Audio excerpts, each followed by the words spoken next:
Good evening, everyone. Hope we're all doing well. Game's just started, 6 seconds in. Hopefully, you guys got all your trades sorted and everything like that.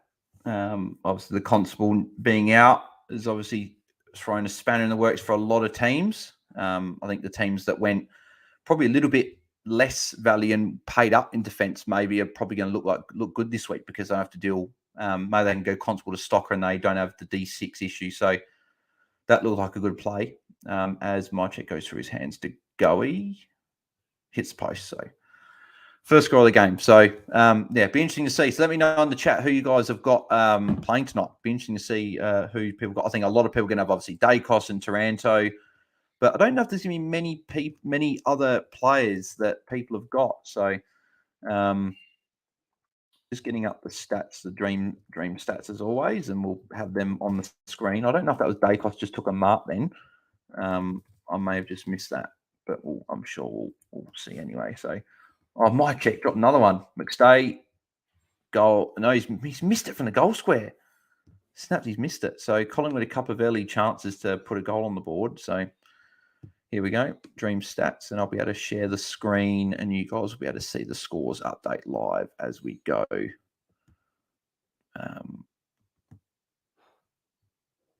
Right, there we go. And then share screen.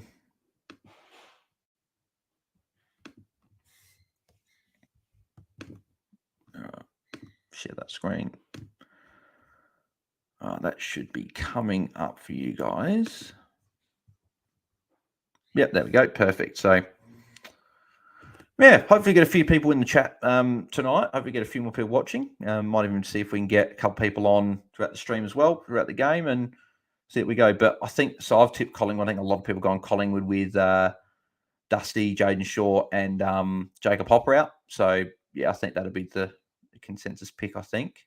But yeah, it'd be very interesting to see how Daicos does go tonight. Obviously, in the wet weather, we've seen him last year, as I mentioned to Jeff on the Twitter space just before that. You've got guys like he had 40 touches and 3 goals against the Crows last year in the wet. So he may go well again. So we'll see. And it'd be interesting to see next week on the +6 if Jeff did end up still going. Daicos, I think that's what he said he was going to do. But you never know. People can change with a few seconds to go. Bolton, he's got it. Yep, there you go. Richmond first goal. So Bolton with the first. Richmond 1 straight 6. Collingwood 2 behind. So yeah, let's get into some comments. So Moonboy, mate, hope you're doing well. Thanks for tuning in as always, mate. Chesser today, Tate Wilmot 66. Trade Constable next week, if not in 2 weeks. Or then go Constable today with 216k in the bank. Cowan on field, keep Chesser, Miss Wilmot 66. What do you reckon?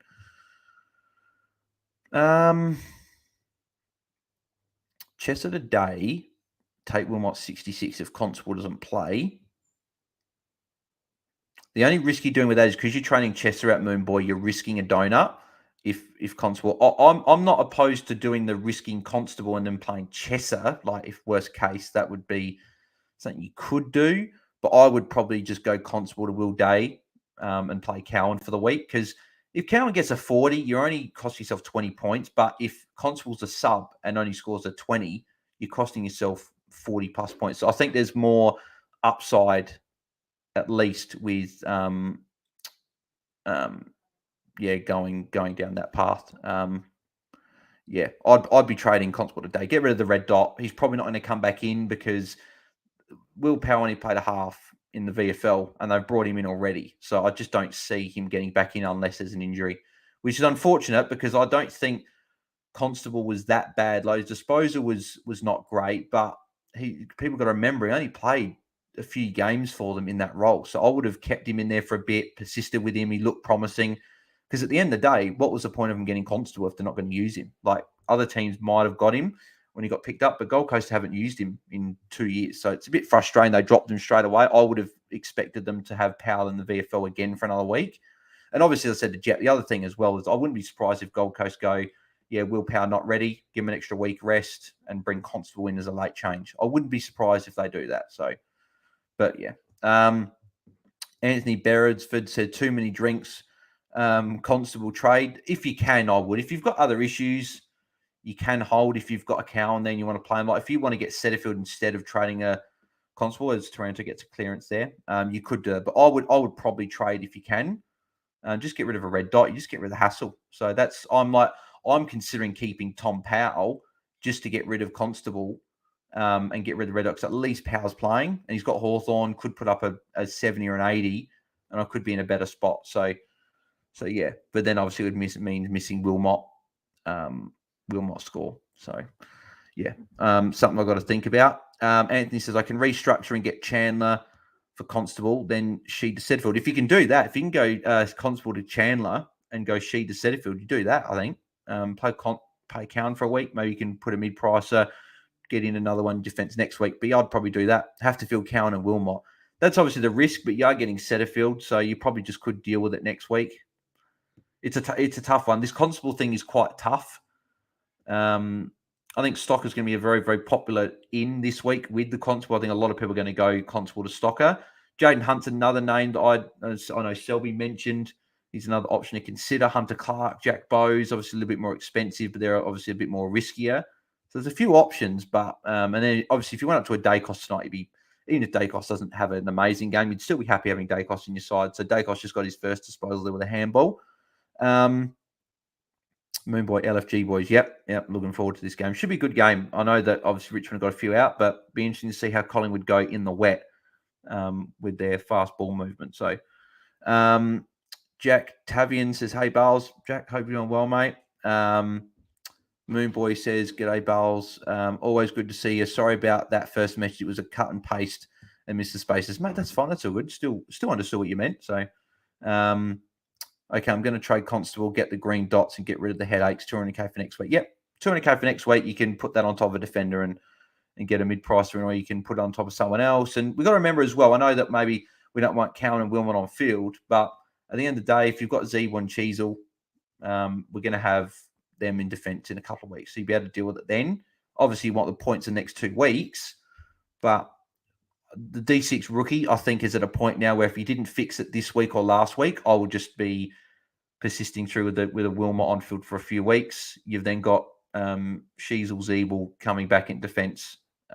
So yeah, I'd be doing that. So look at Daicos, man. He's so good. Like he ran from halfback flank again, running with the play up. Like his cardio must be ridiculous. Like I know that you like. I don't know what his cardio like in terms of like his running per game is, like how many kilometers he tracks, but surely he covers a heap of ground. So Ash Johnson with a good setup there. So Bobby Hill will be lining up for goal.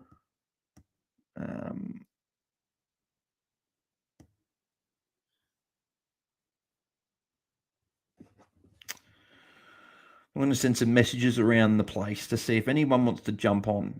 Also, if you haven't followed AFL Fantasy Fanatics on Twitter, make sure you do. We're only 11 followers away from 1,000 followers on Twitter, so we appreciate that. And that's only been in what? Me and Tim started this in late December, around just for Christmas time, and we've already got 1,000 followers. It's incredible. So we appreciate everyone's support on that as well. Also, make sure you subscribe to the channel if you haven't already. We're on 804 when I last checked. Are we still on 804 as it stands? Yeah, 804, but still only 196 away now from 1,000. So that's been a goal of mine to reach for a fair while. So,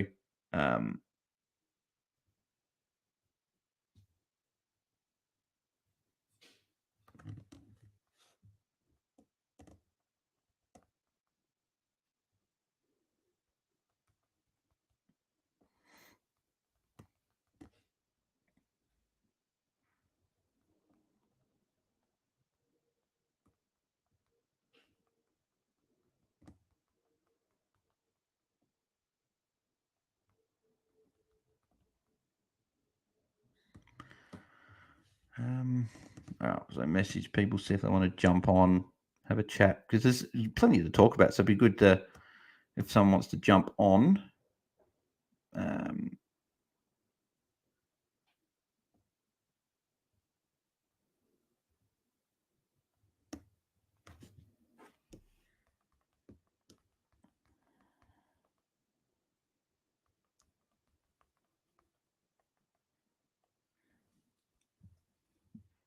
All right, So let's have a look. So Daicos top scoring. I know someone in the Twitter space is looking at Daicos or Rouse an option. So if we went Daicos, you'd be pretty happy with his start there. Tom Mitchell 8. So Nick Daicos just with one handball so far.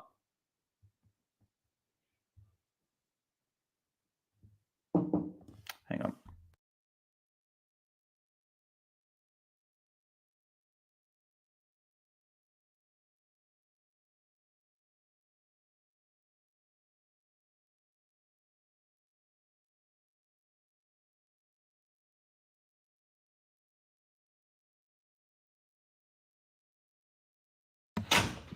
Oh, dinner's ready, so I reckon at quarter time I'll go get some dinner, half time, something like that. So, yeah, I can't even remember what I was. Oh, yeah, that's what I was saying. Sorry, I was just saying as a non-owner of Nick Daicos, sort of the sicko in me wants him to have like a lower score so I can feel a bit better about not starting him. But then again, it's like he's an incredible player and he's just going to do his thing anyway. So I'm sort of not really. I'm not too. He's one of those players I don't own, but I'm not exactly too fussed if he goes big because I just enjoy watching him anyway. It's guys like if I don't get Setterfield, for example, I'm not going to want him to do well at all because I'm not going to have him and he's going to kill me with the cash gen he's going to get. But we'll have to see exactly what happens. All right.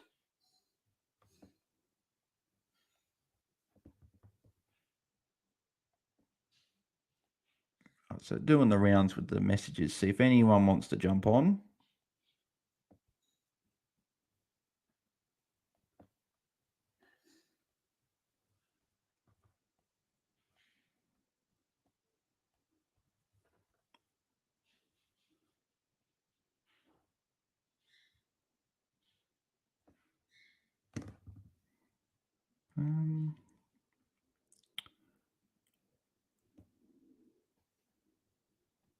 Is that Taranto? Who is that? Constable? Is that Ross? Might be Ross.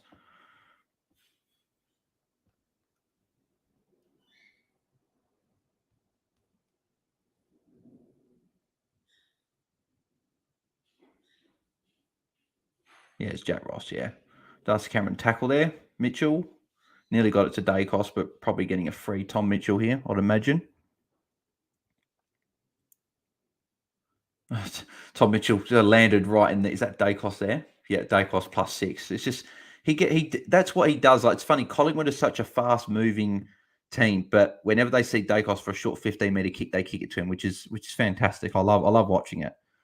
Even though I don't own him, which does suck, but it's okay. He's just he's an amazing player.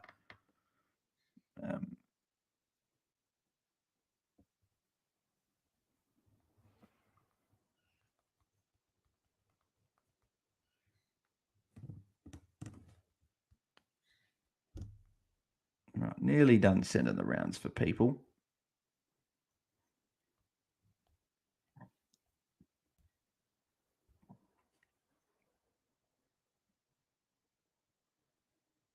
If you are watching live as well, get your questions in chat. I'll answer them throughout the thing. And as I said last time, doesn't have to be fantasy. Could be AFL related. Could be life related. Could be anything.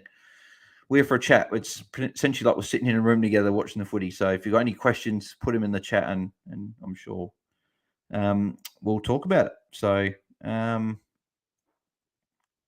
think that's everyone. I reckon that's everyone I've asked. Nick Daicos again, kick. So starting to get a bit involved. Be on, I think it's 11 points he's on now. So halfway through a quarter. He's still on track for around the mark of 100 or so. So,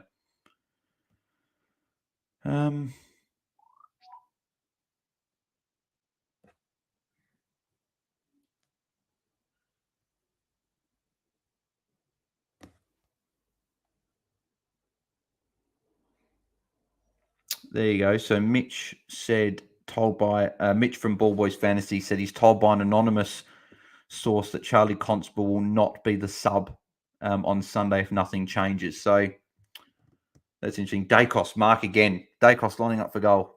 Yep. So as a non-owner, sitting here, he's on 2 points, 8, 9, 10 minutes into the quarter. And then in the space of a couple of minutes, he's taken a couple of marks. He's lining up for goal. And if he kicks this through, he's going to be on 23 points already and halfway through a quarter.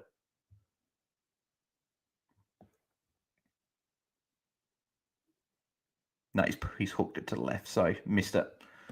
He's just incredible, isn't he? He is so good. It's almost ridiculous how good he is.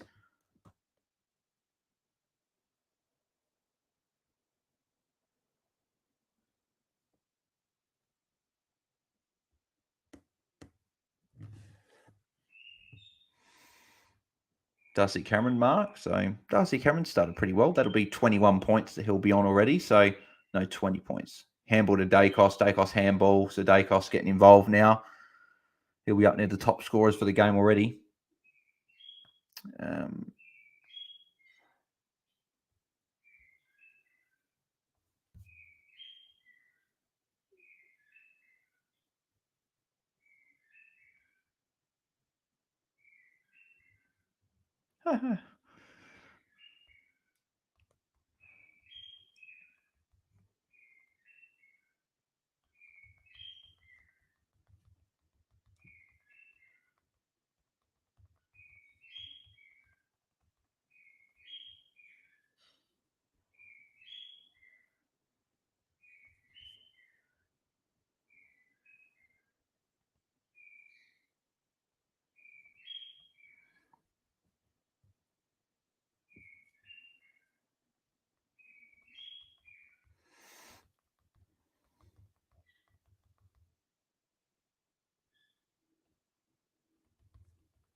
Yeah, I probably should. I asked Mitch and Luke from Ball Boys that want to jump on. They said they couldn't because that's they want to relax and watch Richmond, even though they probably won't relax. But that's all good. Yeah, well, I think we'll be doing Watchalong tomorrow with my Crows. My Crows up against Port. That'll be a good one. Looking forward to that Watchalong.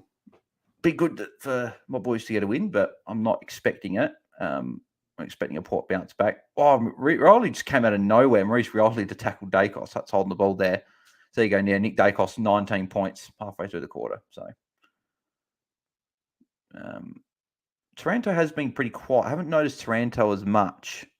He's on 5 points. So hopefully for those people that went him VC, you'd be wanting him to lift pretty quickly because he's been very quiet. So, and the thing is, I would expect him to do well in these conditions. These are tailor-made him. I think he got a 120 last year against Hawthorn in the wet conditions for the Giants. So you expect him to put up a decent score tonight, but I guess we'll see. Is he around the ball? Is he on the bench or something, or what's going on?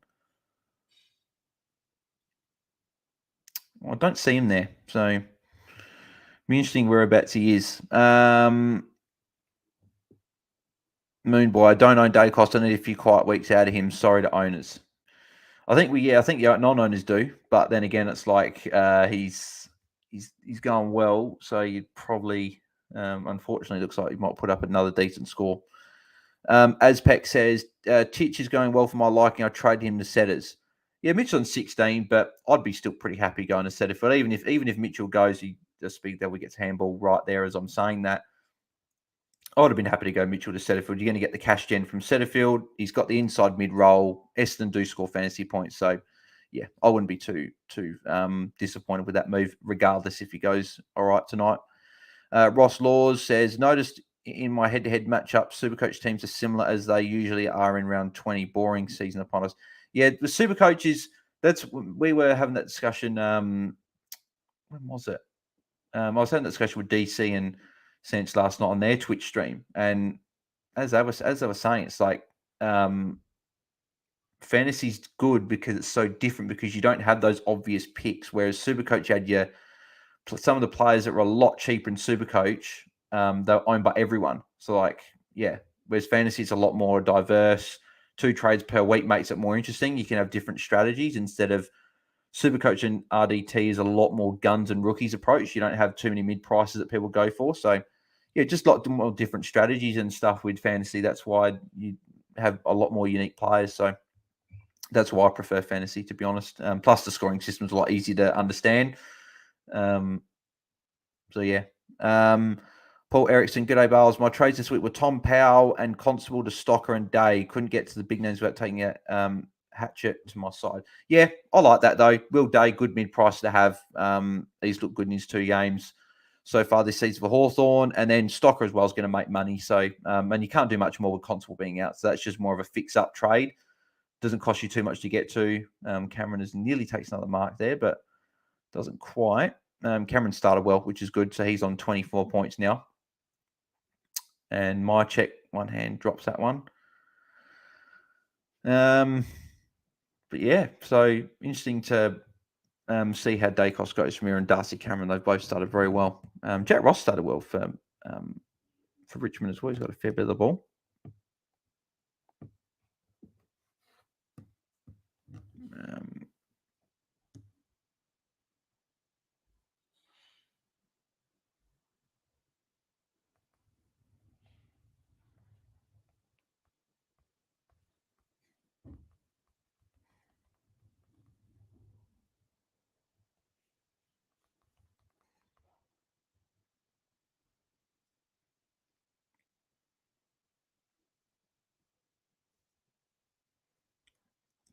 Asbeck, Timmy, MIA. Yeah, I know. Tim Taranto's been very quiet as he's fumbled it there and he's missed it. Yeah, Tim Taranto, very poor start to the game. He could have obviously had another disposal there and he's completely fumbled it and he lost it. And yeah, poor. You would be a bit unhappy if you had him as your VC at the moment. You would have expected these conditions to be tailor-made for him as well as the fact that Martin, Short and Hopper not playing. You would have thought he would have started. But then plenty of time for him to rescue it. Tim Taranto can score bulk points quickly, so he could score 20 points really quickly at the end of the quarter, and then he's had a decent quarter, even though he's been really quiet. So we'll just have to see. But yeah, not a great first sort of 15 minutes for Timmy T.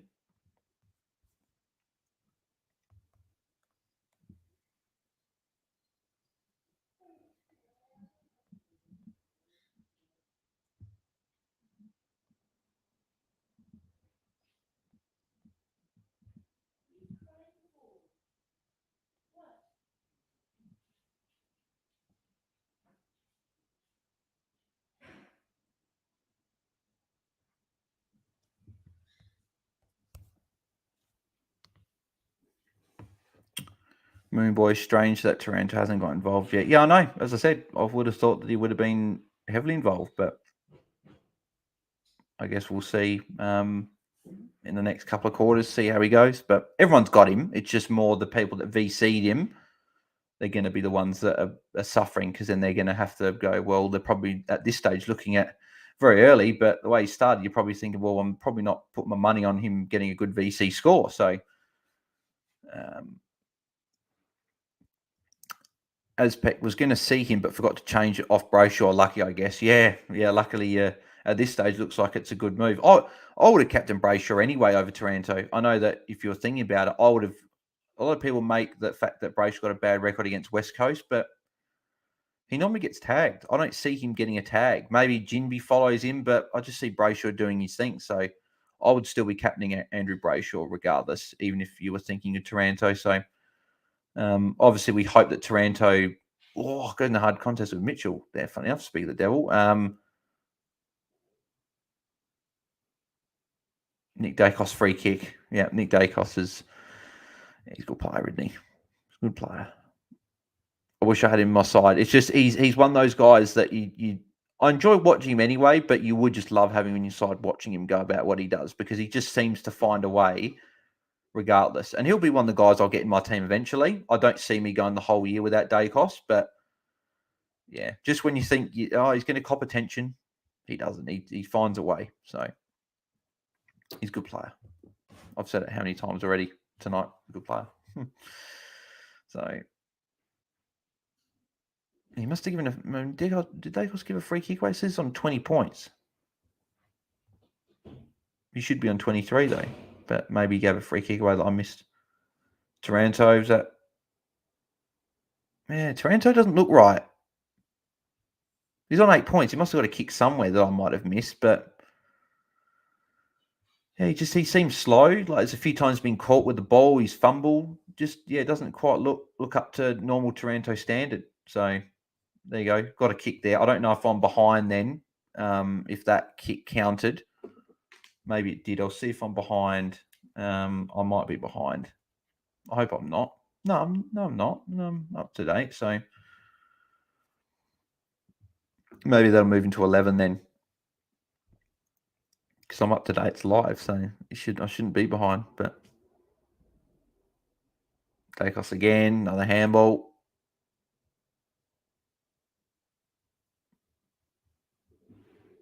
Anyone that was worried about Daicos, yeah, you can't be. He's incredible.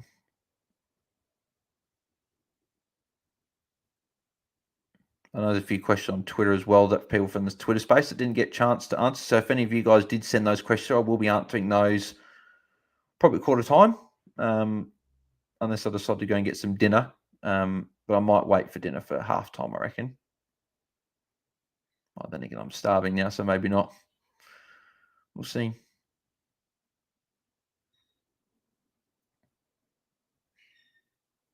Look at Daicos. They give him the ball at every opportunity. Got a handball there. He's incredible. It's ridiculous. Like, he was essentially yelling at Quain to give him the handball, and he did. That's why you probably need a Finn McGuinness in every team, from a football sense, to just tag him, because they give the ball to him at every point. If you get rid of him, then you've got an edge. So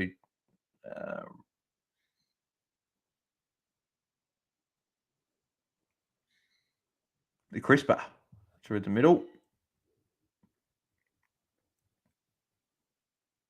Oh, going to get caught there, Crisp. No, you got the kick away. See, my stream's buffering at the moment. It's not good. McStay over the top. No, Ralph Smith gets it on the line there. So it says Daicos 22, but I think he'd be on like 24 or 26 points now, I think, because he's had the only thing is he has had a few handballs in this quarter, so it could have been, if he decided to kick it could have been a bigger quarter. Azpec, they just do whatever he wants. Perfect fantasy player. Yeah, I know. Yeah. He's very, very good. If he just added a couple more marks and a couple more tackles, ridiculous. There you go again. There he is. Yep, Daicos, another kick into the middle, hit his target as well. Perfect kick. Perfect kick, perfect player. He's also on here for another little +6 if they didn't kick to him on that occasion. The thing is, well, because obviously the knock on Daicos last year, obviously first year, so I'll say the knock. I'm treating him like he's a 5-year veteran because he's so good, but was just his marks were down for his disposal. So he'd have like 30 touches, but he might only have 3 or 4 marks. Whereas this year they are looking to give him more of those +6s, which I didn't know if they were going to be there, but they are. He's looking very good. So Ash Johnson just beat Samson right in the ruck.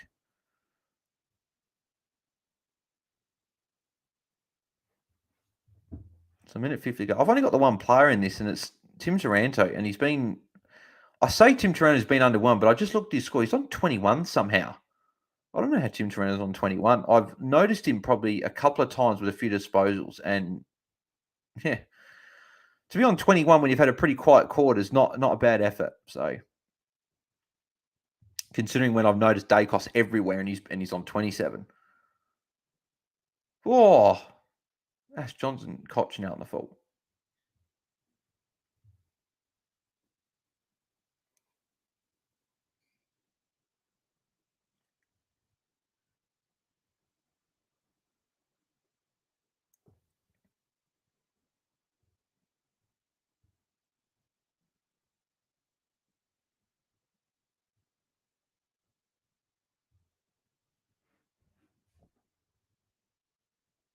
Pendlebury through the midfield, kicks it long. Marks by my check. Yep, so here we're lining up. Won't be too much more in this quarter. Got a minute 8 to go. By the time he kicks, this will be about maybe 35 seconds left on the clock. Aspect, he has 62% time on ground. Taranto, I don't know why. Yeah, interesting. Okay, maybe he's just got stuck on the bench because there hasn't been many goals. There's only been 2 goals in this game, so maybe he got stuck on the bench for a fair bit. That's probably why I didn't notice him. He was probably stuck on the bench from maybe 6-7 minutes into the game, and yeah, just got stuck on the bench. And Penderbury, not Penderbury, my chick kicks a goal. So, 38 seconds to go. So, not going to have too much more left.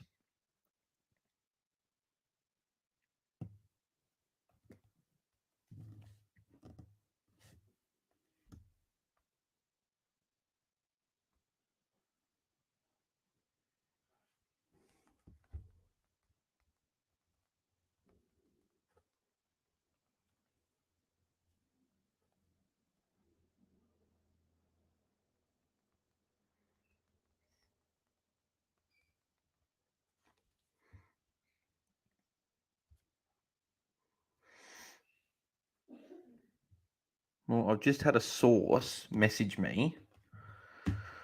So you guys watching live will get this. I've just got a message from someone that has a source, and his source is one of the players at Gold Coast, has said that Charlie Constable will not be the sub.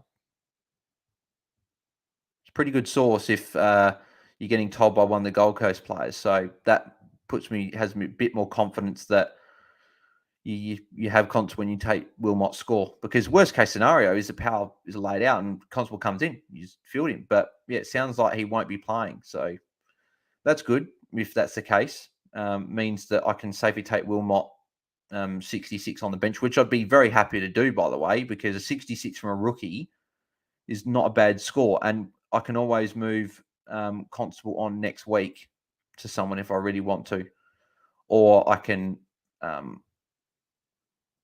put someone on field. That's what I'll be doing. I'll be fielding Collins or whatever instead. So, Paul Erickson says Collingwood moving the ball so much better than Richmond. Yeah, I agree. Yeah, Collingwood are fantastic. I had them. If I did do a pre-season sort of what my top 8 would have been, I think I had Collingwood just outside and I had Freo in, which was a big mistake. Not having Freo in was a big mistake. I think Freo in would have been, it was still fine, but not having Collingwood in was probably a big mistake on my part. I think I just thought they had so many close games last year. They got so close. I thought maybe a few of those 50-50 games go the other way, and then they don't quite get there. But very, very wrong at the moment. Not going to speak too soon, but the way they've started 2 games and a quarter in, they look very good. So, as Peck, his score isn't bad for that Tom and Grad expecting a lift. Yeah, I would as well. So I'm actually not too concerned now. The fact that he had a low game time, he'll play pretty good game time from here on in, I would imagine. So he'll be fine. He'll get to his 100, I would imagine. As Peck, I use Constable to get Daicos anyway.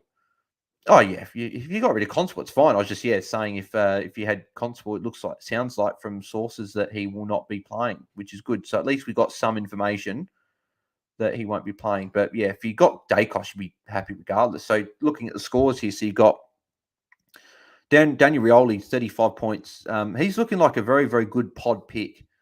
He could be a guy that I look at next week if I keep Constable and I want to go up to a defender. He's a guy that I'm keeping on my watch list. Jack Ross, 34, good start for him. Cannon McIntosh, 32. Still Sob on 29. Tom Mitchell, good start, 28 for him. Then you've got Bolton on 29 as well. Cochin, Josh Daicos, and Nick Daicos all on 27. So good start for Nick there. DeGoey, 26. Darcy Cameron, 25. Judd Clark, 23. He's had a good start as well. Taranto, 21, considering he's had low game time as well, is pretty good for him. Samson Ryan, 8. Liam Baker, 14. Oh, so if you had to Liam Baker, you probably want a few more points from him. Get Mike in the middle, I think. There we go. So yeah, some good scores. I don't think there's anyone at the bottom that is of note. No. Yeah, so they're pretty much the scores. So yes, all in all, everyone that we've pretty much got is doing all right. If you've got Dan Rioli, be very, very happy with that first quarter. So but yeah, so let's have a look if I get any messages. If anyone wants to jump on. It doesn't look like it, unfortunately. So it looks like might be soldering on again for the night, which is all good.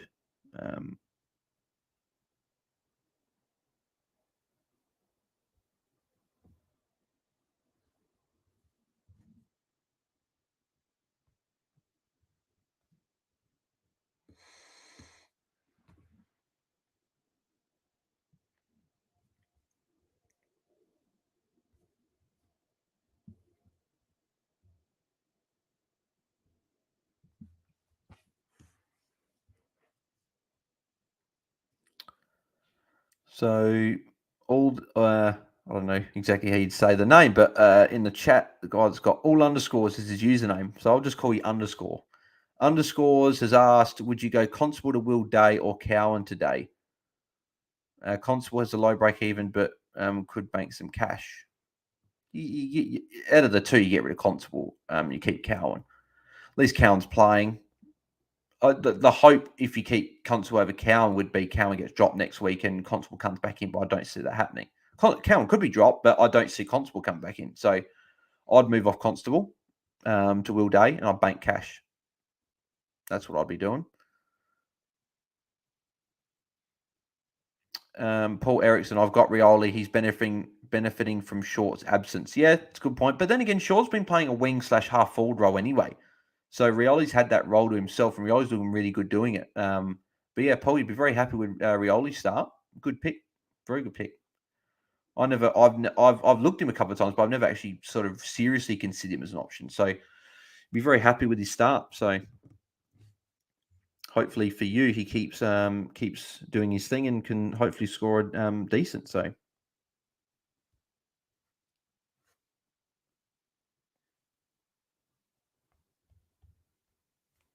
I might just tweet out again, say people that I am live.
Beautiful second quarter about to get underway.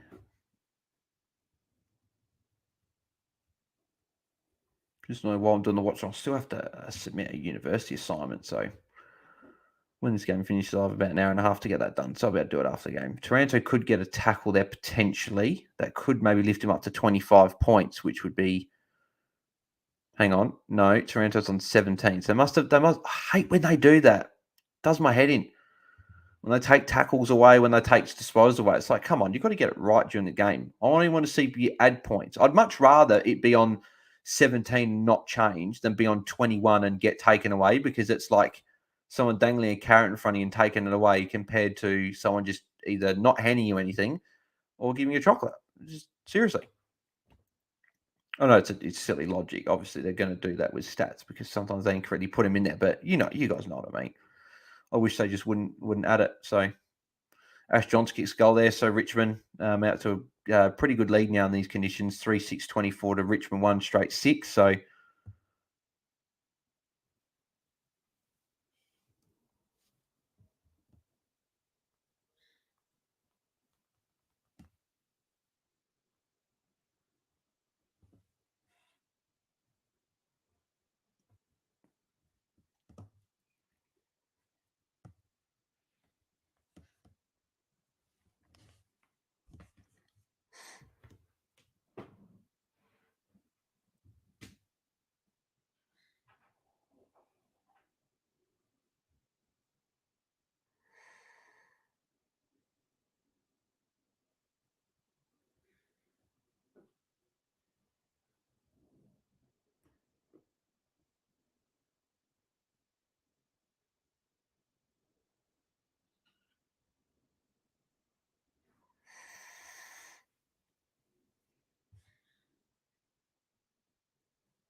So Paul says, I'd love to know more about the stats person's process. How are they counting to start with, and how do they go about making amendments?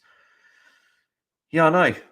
Taranto out in the... Okay, I'd actually much rather than kick it out in the full than kick it and it goes... Because I think if they kick it out in the full, you get the points regardless. You get the 3 points, right? But if you kick it out of bounds and it goes out deliberately with insufficient intent, you actually don't get the kick and you get a -3. So at least it went out of bounds. I was a bit worried that it was going to go insufficient intent. But yeah, Paul, with your question, I don't know the process. It'd be interesting to get someone at Champion Data their thoughts on how the process works.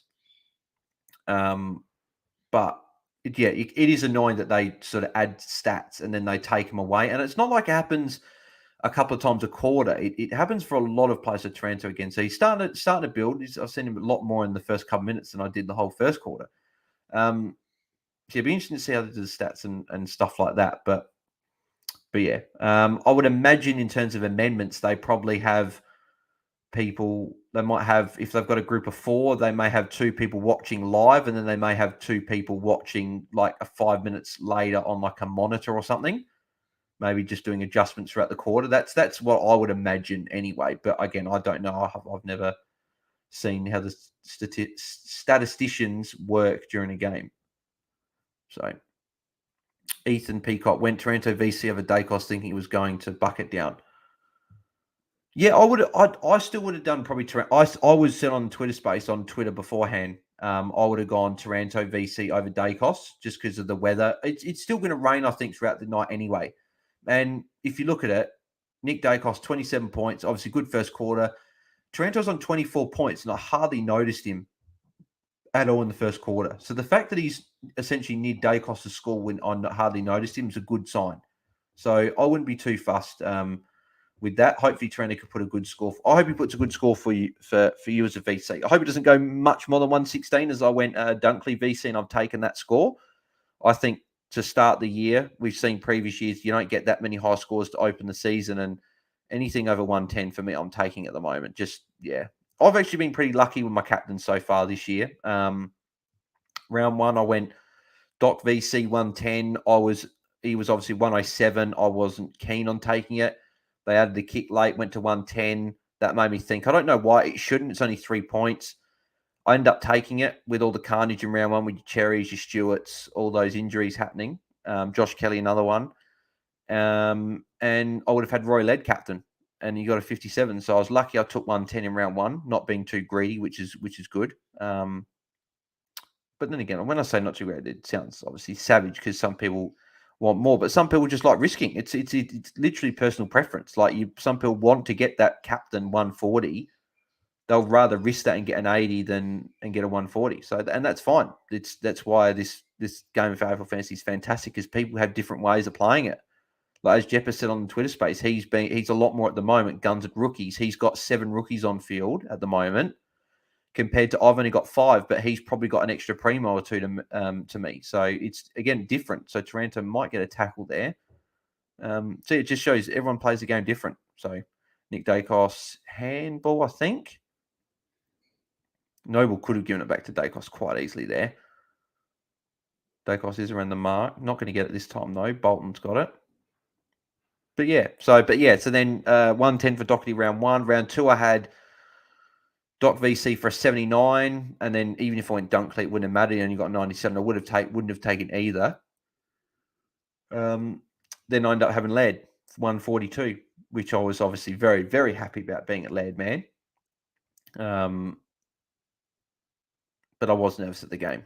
I wasn't sure if he was going to go big, but it was good to see him go big. And yeah, so and then obviously at Dunkley 116 this week. So I've been pretty lucky with captains so far this year. I've had my lowest. So what does that make? My lowest captain score then is a 110. So if you say to me that my captain's averaging over 110 for the start of the year, it's exactly what you want. I think it's the thing for me, for my team, the reason it's struggling at the moment, I haven't got a Setterfield, I haven't got a Daicos, haven't got a couple of those mid-price that have gone bang to start the year. I've had like a Sheed instead of a Setterfield. I had a McGrath instead of a Daicos. If I had if I'd started the year with Setterfield instead of Sheed and I started Daicos instead, I think I'd probably be top 500. I think the rest of my team is okay, except for just those couple of players. So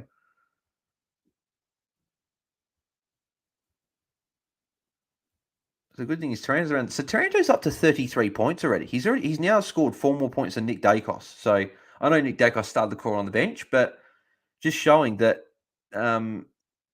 Taranto's scoring powers is very high. And 33 points, still 15 minutes to go essentially in the second quarter. He was very quiet to start the game. Didn't even notice it, but now all of a sudden he's really popping up. So it's good. And here he's around the ball again. Didn't do anything there, but I'm seeing him more. So Adams, rush behind. Who's that? Elliot Wrench went in the post then. Hopefully he's all good. As Peck, I've had 30 green dots both the first few weeks and just locked in Brayshaw both weeks. Yeah, not a bad option. He's gone good in the first 2 weeks. Who'd you have as your green dot on your ruck as Peck? Because I don't know if we had a green dot in the first week as R3 unless you had a Radigalia.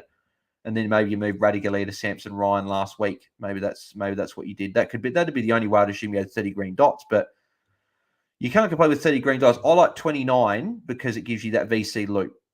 You've got the option to loop. Because imagine if I didn't have the chance to loop, I would have had a 57 from Laird in round 1. I would have had a good score from Laird last week, but then I may have had a poor score this week because maybe I go Laird captain and he goes 90. So it's always good to have that VC loop. Oh.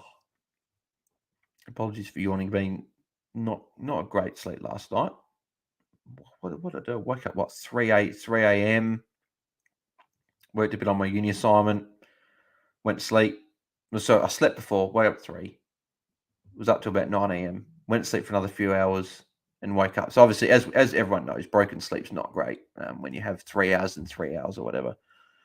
So wow, Bobby Hill, great, good tap. Didn't quite work out there, but ball goes out. So underscores has said I'd Daicos. If Daicos doesn't do well tonight, have the VC on him. Could captain either Setterfield, Rosie, or Wits. I'll rule out Wits. I wouldn't feel confident having him as captain against Geelong, especially Taranto, another kick. So Taranto really starting to build the game, which is nice. As the only player I've got tonight, be good to see him go big. Setterfield or Rosie.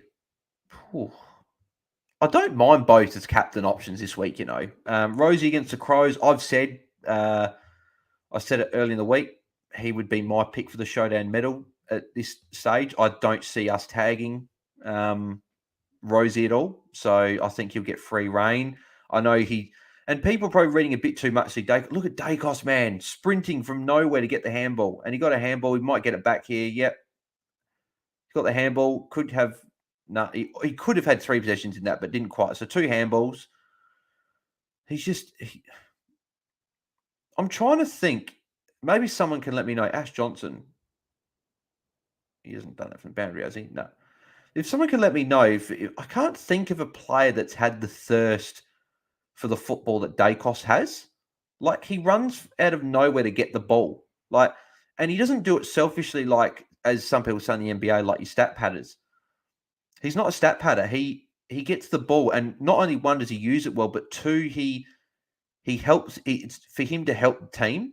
Taranto marked there as well. Yeah, Taranto's starting to look good now, which is good. So that moves him to 42 points. He's now the 3rd highest scorer in the game behind Stidebottom on 50 and Ash Johnson's on 45. He's now clearly the Richmond top scorer. So he's very, very good, isn't he? So those people that worried early, he's looking like he's starting to get back with that score. So, but yeah, out of Setterfield and Rosie, you'd probably back Setterfield, wouldn't you? Setterfield's gone 122, 130 in the first 2 games, but it's risky. He did start technically as a mid-pricer. So do you want to be captaining a guy like that, or do you want to captain the guy that was going to be a top 6 for him, Rosie, who went 142, I think, last year against the Crows? It's a tough one. I back Setterfield just based on his first 2 games, but hopefully you've got another option like a Laird or a Brayshaw or an Oliver or or someone like that's even a Doherty, I'd still prefer to go Doherty captain over those two just because of the history Doherty's done. But then again, as Selby says, and as I probably try and say to people as well, back your gut in. If your gut's telling you Setterfield or Rosie, back it in. Why not? It's what makes fantasy great. Everyone's different. So, Ethan, what am I doing at uni? Journalism, studying sports journalism. So, I want to be working in the space of footy, which is fantastic. So, obviously, dream scenarios. This YouTube stuff really kicks on, and you get a million subscribers, like your KSIs and guys like that, and you make money from YouTube, and then you don't have to do anything else besides YouTube. But that's obviously not likely to happen.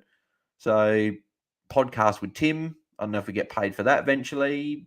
Writing on websites for articles and stuff, and just being literally my job, just being about footy, because footy's my number one passion. I love my obviously UFC is obviously one of my favorites now. Obviously, do my reviews and recaps. Obviously, we're back next weekend for that with Israel Adesanya fighting Alex Pereira. So hopefully, he gets the job done.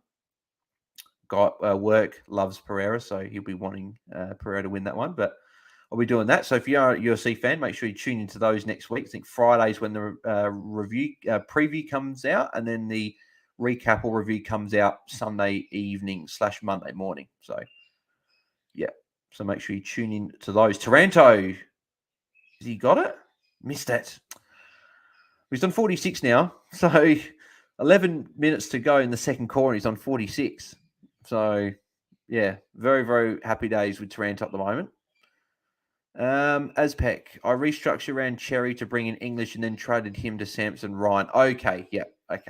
So you had Cherry round 1, got injured, restructured, brought in English, and then obviously you would have moved Cherry on. Yeah, that's good actually. I like that. That would have been that's a very, very good move after seeing the Cherry issues going to a Tim English straight up and saying, yep, it didn't work. So yeah, it probably just meant you just had a less premium round 1, but would have worked out for you in the end anyway, because you got 110 or whatever, would have been 115 from English round 1. You never know. You might have gone a lead down to a Setterfield, for example, and then that would have been, you probably won out because you didn't get the 57 from lead. You got the 122 from Setterfield. So be interesting to see. So yeah, Azpec, what did you end up doing with the how did you get the money to go English? Who'd you go down? I'd be interested to know who you went down, see if it worked out for you.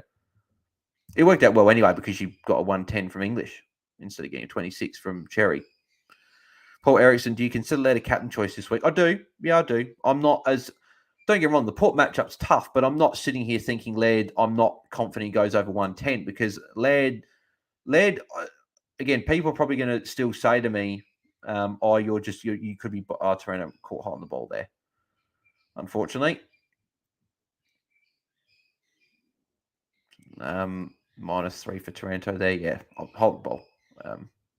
So down to 43 again, but that's okay. Still tracking along all right. But yeah, no, with Laird, again, people could say what they want if they think I'm biased, but I'm not biased when I say this. He's the most consistent fantasy player in the game. Simple as that.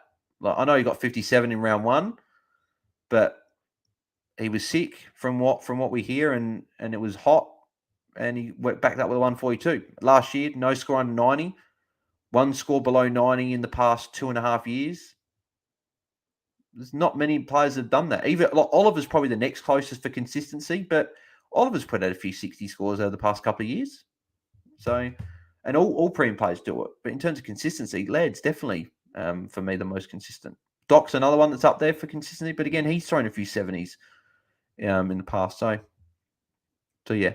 But yeah, I'd be back. If you've got Laird, I'd back Laird in over the likes of a Setterfield and that, just for safety and to be assured of a decent enough score. Even though Rosie and Setterfield, I expect both to have good weeks, I'd feel safer putting Laird captain, because I think he still goes around that 115-ish mark, 110, maybe just as another 140 ceiling like he did last week.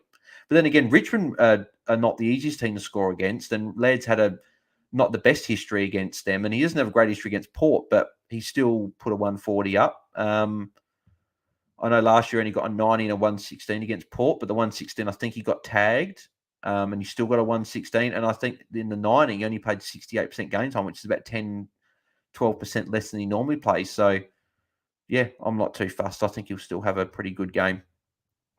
Azpec downgraded. Okay, here we go. So you downgraded Steele to Warple. And Daicos today, kept Young over Daicos. If I downgrade Young instead, it would have been perfect. Yeah. So, well, I think it's still worked out all right for you. Still got your 118 from Young round one. Obviously, got a poor one last week. And obviously, as you said, if you had Daicos instead, you would have an extra, 60 odd points. But getting Day and Warple in, that worked out well. They've been good mid prices so far. And you got off Jack Steele. So that means it's not a forced trade this week. So I think all in all, I think it's what you've come out the other side, funny enough, better. Which is why, when people always say if you have injuries, if you can work your way around it, you might come out better the other side. And in that case, you did. In the case of people that may have tried to restructure, get Cherry up the week after, they may have gone a Steele. They might have just said, I can't have Steele. I just got to go Steele down to a Setterfield or a Green. And then on the other side, go up to an English. And then you don't get the forced trade this week. And you get your Setterfield or Green, and then you get your Tim English who's going 115 essentially every game. So Samson Ryan seems to be playing a lot in the ruck, I've noticed so far in this game. Nankos has been in there, but it's seemed more like a 60-40 split, a lot closer than what I anticipated. So 8 minutes to go in the second quarter. Still Solomon, still top scoring with 52. He's been good. Taranto and Ash Johnson next on 45. So again, look like Taranto. I don't even know if he's come off this quarter. And he's been great. So Taranto getting it done. Ash Johnson just moved to 47. Tom Mitchell, 44. Prestia, 42. Cochin and Nick Daicos, 41. So Nick Daicos obviously doing his thing. And yeah, they're the main ones. I don't think we've actually had too many. Obviously, Dan Rioli's had a quiet quarter, hasn't touched the ball as of yet. But I don't think we've had, Dustin Cameron 29 is probably the one that hasn't scored too much since the early stage of the game. So Dan Rioli gets his first disposal there. So, Paul, you'd be very happy with seeing him at least tick over for the quarter. But besides that, we don't, Sense runs on 16 is obviously not great, but we don't have any others that are scoring like really poorly. I don't know why it's not letting me scroll down, but it's okay anyway. I don't think there's anyone of note down there. Yeah, Azpec. Well, I came out of round 2 ranked 4.8k and had 310k going this week. Fantastic. I love it. Like, you had the Cherry injury. I haven't had any bad injuries like that, and I'm ranked just inside 20k, and I haven't had that many issues. So you've nailed your team pretty much besides that, and you're doing really well. So, Paul, yes, if you redefine the meaning of happy, yeah, very happy, yeah. Yeah, I know. At least he touched the ball, though. At least he's still on, even with a good quarter, he's still on 38, so he's still tracking okay. He's still tracking for at least around minimum 80, 85. Tracking. Doesn't mean he will get there, but yeah, I know exactly what you mean. If someone said to me that, I'd probably say yeah.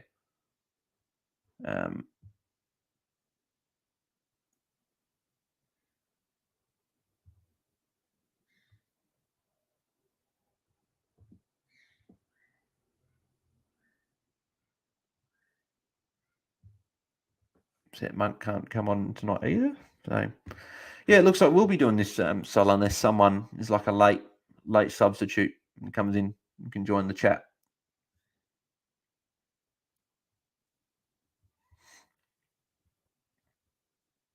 So has Taranto gone off? I think he has gone off, which wouldn't surprise me. He's been on the quarter been on the ground the whole quarter. Or is that him there? I don't know. Let's have a look. Yeah, Taranto's just gone off for a rest, which is fine. He's played the whole quarter.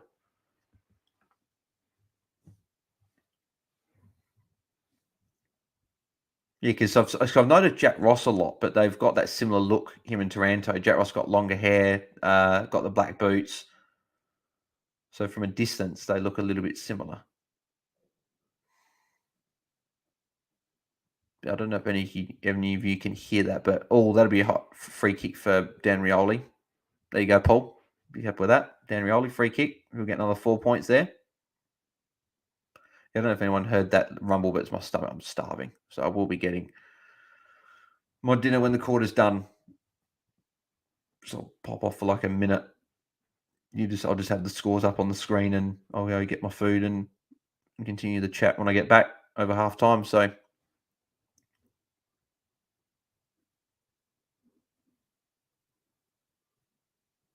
Or was that? Geez, I might have paid that free kick to Cochin there. It was with the sliding. So Daicos through the middle, handball, gets checked, so he can't get that other disposal. Tom Mitchell playing really well tonight.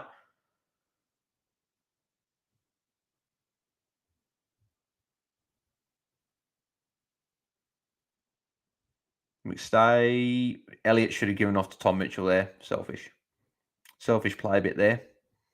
I know that Elliott, and I'm not saying Elliott's a selfish player because he's not. That was just obviously not great there because he was under pressure with two players, and he had Tom Mitchell there who was free for just a little handball. Tom Mitchell would have, if you have a look here, Elliott should have given the handball off. Baker came out of nowhere, so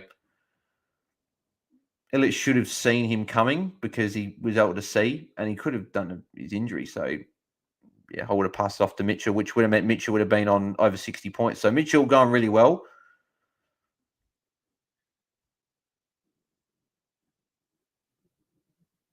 So Mitchell's on 56.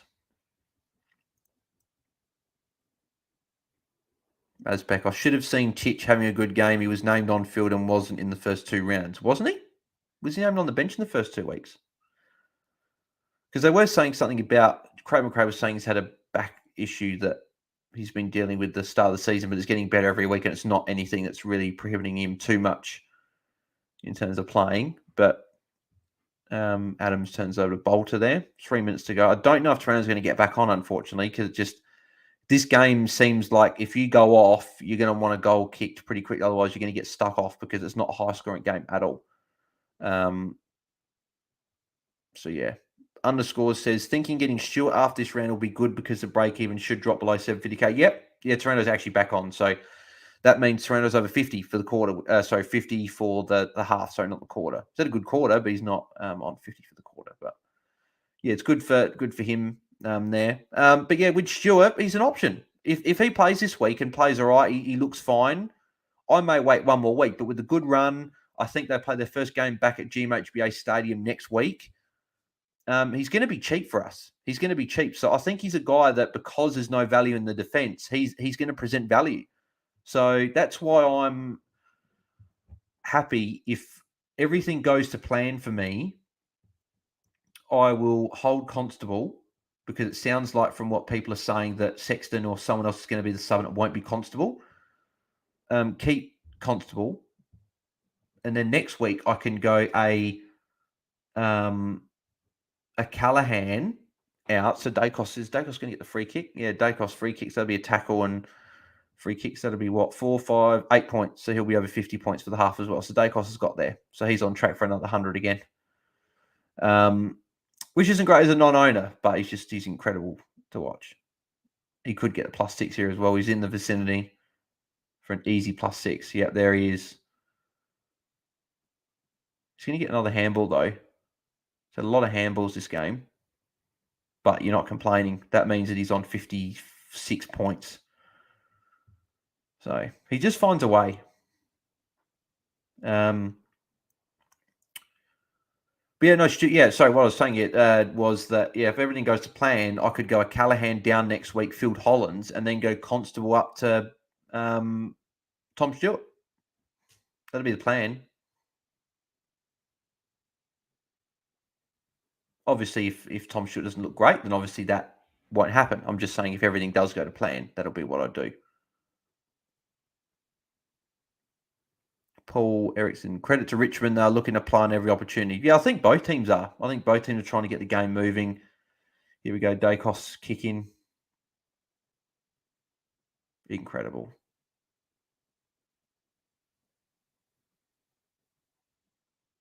He's going to be on 60 points at half time, I think. It's saying 52 on my screen, but I don't know if they counted the tackle for him or not. Maybe they didn't. Maybe it was another free kick. Maybe he didn't get a tackle. Maybe it was just something else. Taranto handball there. Taranto building nicely as well. He's on 55 now, which is good. So for those people that had him VC, it's now looking okay. You're looking like it's back on track for hopefully a 110. And if you've got the VC on Daicos, well, yeah, he's about the same as well. I think he's on 55. So they're both on track for good scores. But then again, look what we saw last night. Bont was on 75 at half time. Dunkley was on, what was it, 68? Whatever. You got a 160, which is still good, but you sort of hope when players are on 65 or more, they get you 120 because it means they're having a good game. But it doesn't always happen. You can't do the Calvin trick where on 50 quarter time means you're going to get 200, as much as we would love to do that.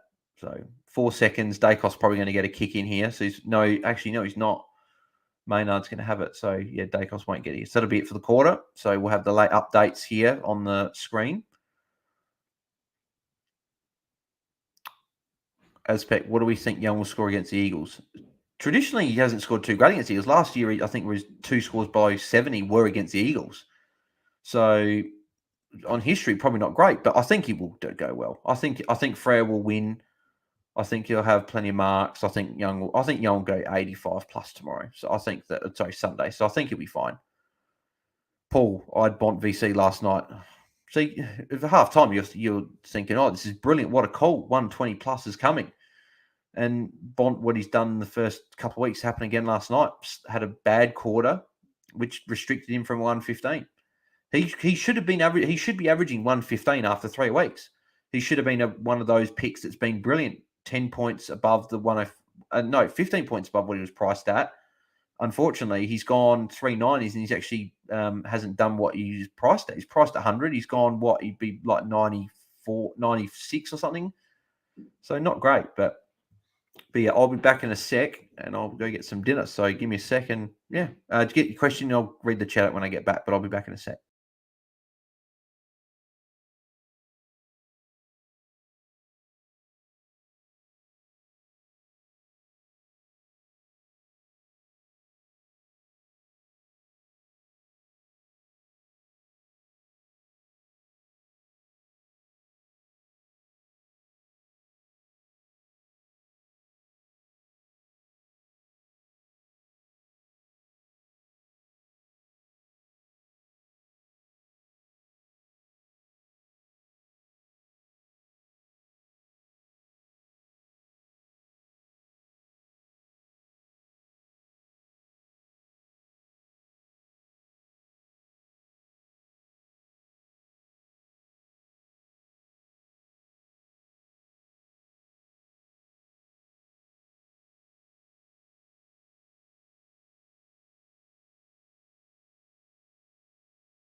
Right, I'm back, guys. Apologies for that.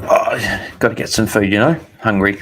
What have I missed in the chat? Paul Erickson, 6 free kicks against killed him. Yeah, I know.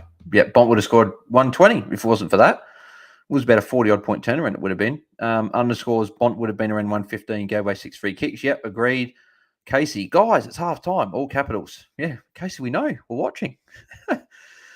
But no, I appreciate you tuning in, Casey. Appreciate it. Appreciate everyone that's tuning in as well. Be good to be hitting at double digits for watching. We've got 7 at the moment. I'm sure to increase over time, but yeah, hopefully we get a few more people tuning in. So, and I don't think anyone is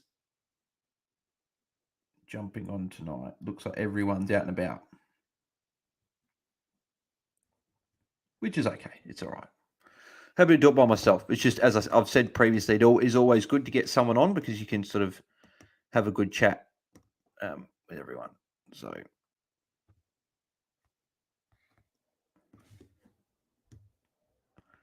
I didn't share it onto Facebook. A tweet, which a few people do tune in from Facebook when they see it. So, I'll do it there as well.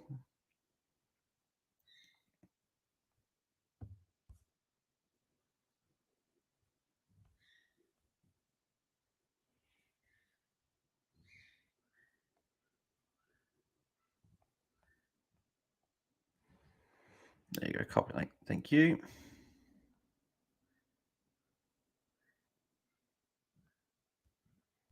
Share, thank you.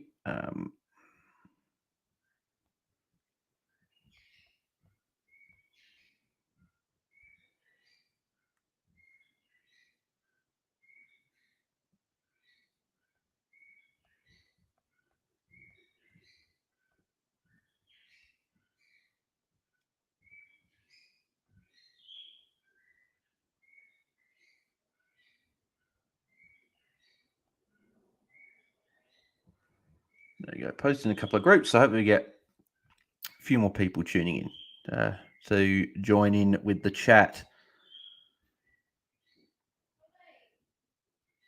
Because obviously, the more people that know that watch-alongs are happening regularly, then more people will tune in, and vice versa. That's obviously what happens. So there we go. So that's all posted there. So underscore says, got rid of McRae for Zeeble. Bit annoyed he went that well, but could be worse. Frees up money for Day as an option. Yeah, I know McRae went well, but he still didn't have the role. So he had one huge quarter, which helped him get to over 60-odd points at the half.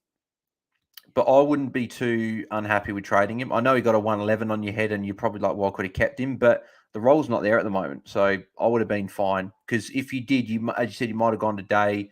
That cash might have got you a Setterfield or a Zeeble or someone like that. So I would have been happy with doing it. So it's okay. It's fine. I know he went well, but yeah. Can't always get everything right. Even Matt Mottram and Selby that have won in the past, they've had a couple of mistakes or a couple of 50-50 calls not go their way. So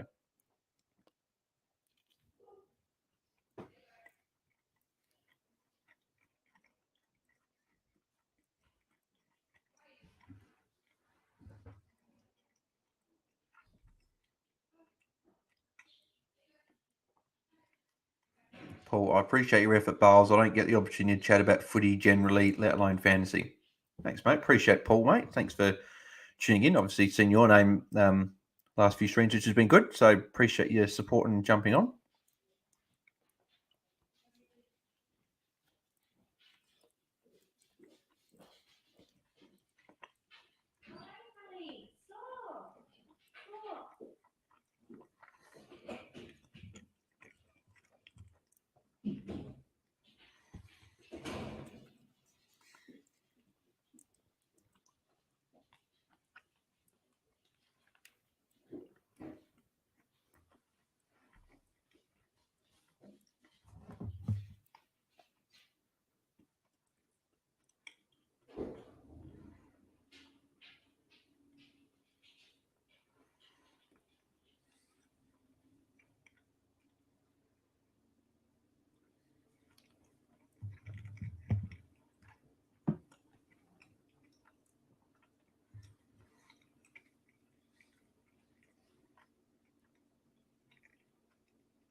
Oh, really?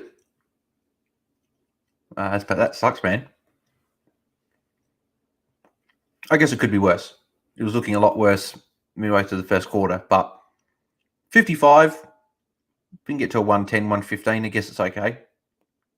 He looked good in that quarter, so I think he will.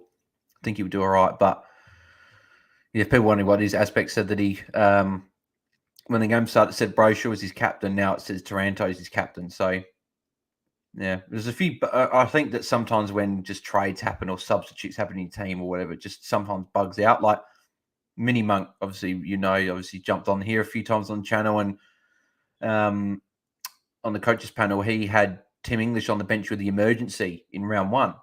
And then he looked later on that the emergency wasn't on English anymore. So he had a donut on his field. So he's taking the VC loot from Doherty. So it's just, unfortunately, just some bugs. It's just weird.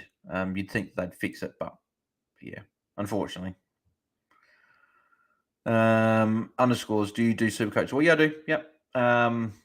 Could have been better. I could have had I'd Oscar Baker on the bench with no emergency, and I've got Hopper, so I've got to play Hollands instead of Baker. So hopefully Hollands goes 60. Doesn't cost me too much, but with an 88 from Baker, I could have had a pretty good score coming on for Hopper. But I've held Hopper. I've used a boost, I think, as well for Supercoach this week. So I think I'm getting Setterfield, Bowes, and Chandler. I think in my 3. I'm bringing in. As Pet not complain. Hang on, I think I had 2 tabs open. One of them had Brayshaw captain, the other had Taranto. Not complaining though. Timmy going well. Yeah. As I said, responded well and looked good in that quarter. So hopefully you can keep going.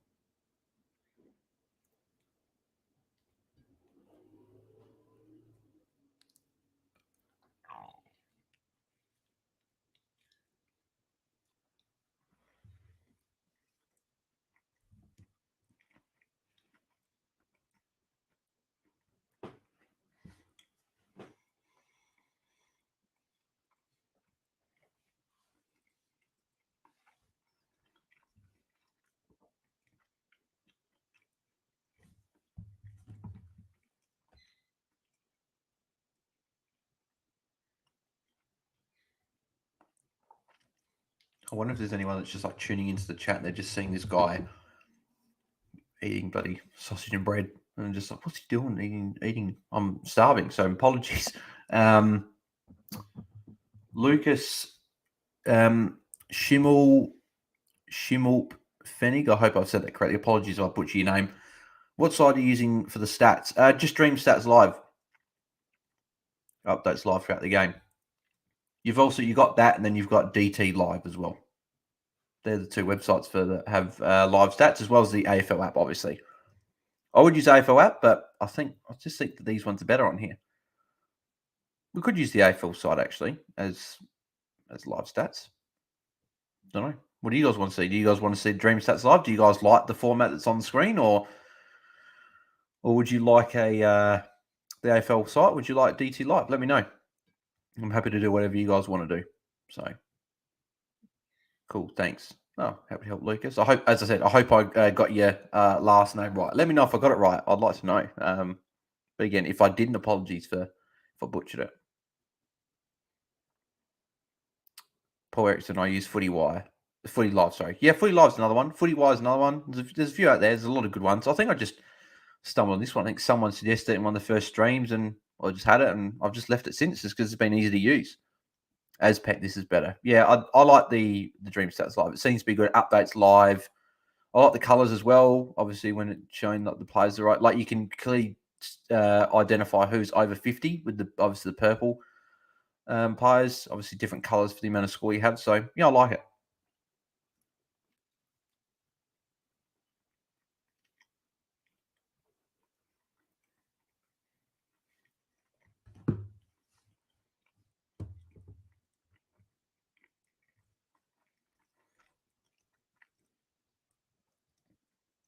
So yeah, I've moved down about 10,000 spots in the ranking. Obviously, because I don't have Daicos. That'd be the big one. Daicos goes less than 110, I'll be okay. If he goes more, then I'll be a bit like, it's another 110 on my head. it was one of those ones where I thought my reasoning was fine, like the tags. I thought, hey, there we go, double digits watching. Appreciate all the 10 people tuning in, watching. Be good if everyone stayed around, then we get more and get 20, 30, 40, but appreciate everyone's support regardless. At least it's not one person. I like interacting with people. The more people there are, the more chat there is, more engaging conversation it goes on, which is obviously always great. Underscore says, if Stocker backs up another 90, reckon a must-have for next week during his price. I think that this is almost the last week to get Stocker, because if he goes another 90, he's going to be like 560, 570. And I'm not sure the value's going to be there. So I'm not sure. It'll have to be something we reassess next week. But he could still be an option you bring in next week, but I'm not sure. Be hard. This is a good week to get in because of Constable. But yeah, we'll see. Here we go. Lucas. Name was pretty close. Has a bit more of a German twang, but yeah, pretty good for a first go. And I like these stats. Oh, good.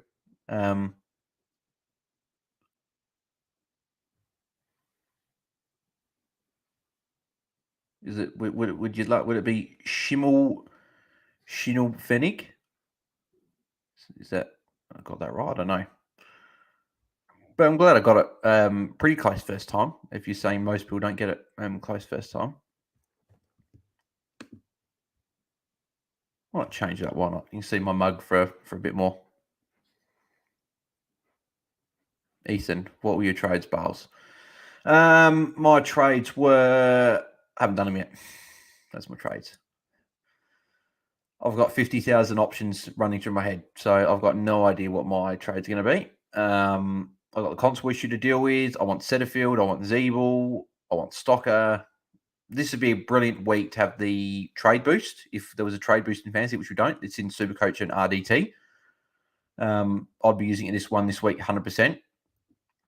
At the moment, I'm currently on Constable to Stocker and Sheed to Zeeble at the moment. But I'm also thinking of power down, fielding Chandler, and using that cash on top of Callahan to get Setterfield. And then next week, if I want to, I can go Sheed down to a rookie and then use that cash on top of Constable to get a big defender in. That's another thing I've thought about. But I also want Zeeble as well. So it's a tough one. The whole Constable thing's come at a bad time. We're sort of set with trades. I think my trades were set. I think I was going power down and I was going Callahan up to Setterfield. That's what I was originally doing. But then with Constable being out, that's sort of trying to span the works. And getting Setterfield means I have to play Cowan and Wilmot and get Wilmot score on field, which I don't want to do. So I'm feeling like I've got to get Zeeble to have that less rookie. I think that's just a sensible play. Because Zeeble and Setterfield, I don't think are going to be that far apart this week. I don't expect Setterfield to be hitting 130s everywhere. I've got to remember that. Got to remember I've missed the two big scores. You're sort of hoping he goes 95 from here to be a good pick, which I think he does.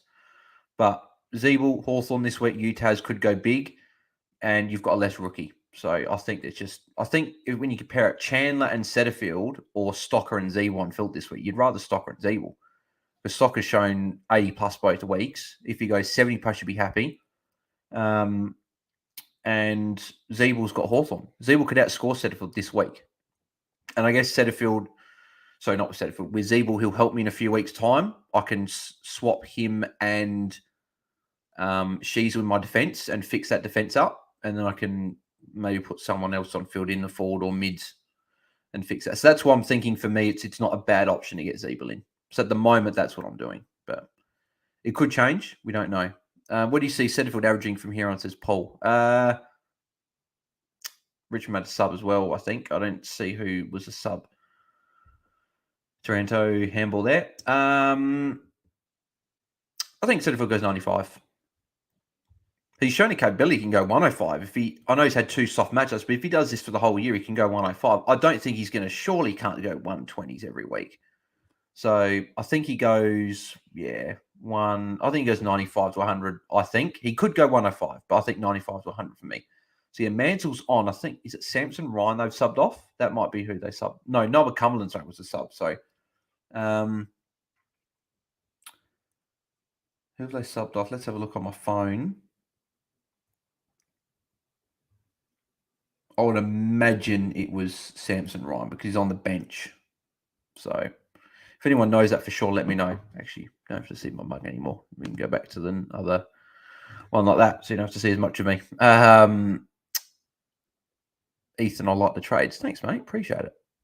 There's actually a couple. I completely missed a few of them. I just saw the names. So, Paul Erickson said, "I like footy wire as you can easily see state league stats as well." Yeah, no, it's good for live stats. So not live stats, for stats from those state leagues as well. So it's always good. Underscore says, "Yeah, if I go Stocker means not going day, and he's now playing on ball against North. I'd go day over Stocker. If you can get day, you get day."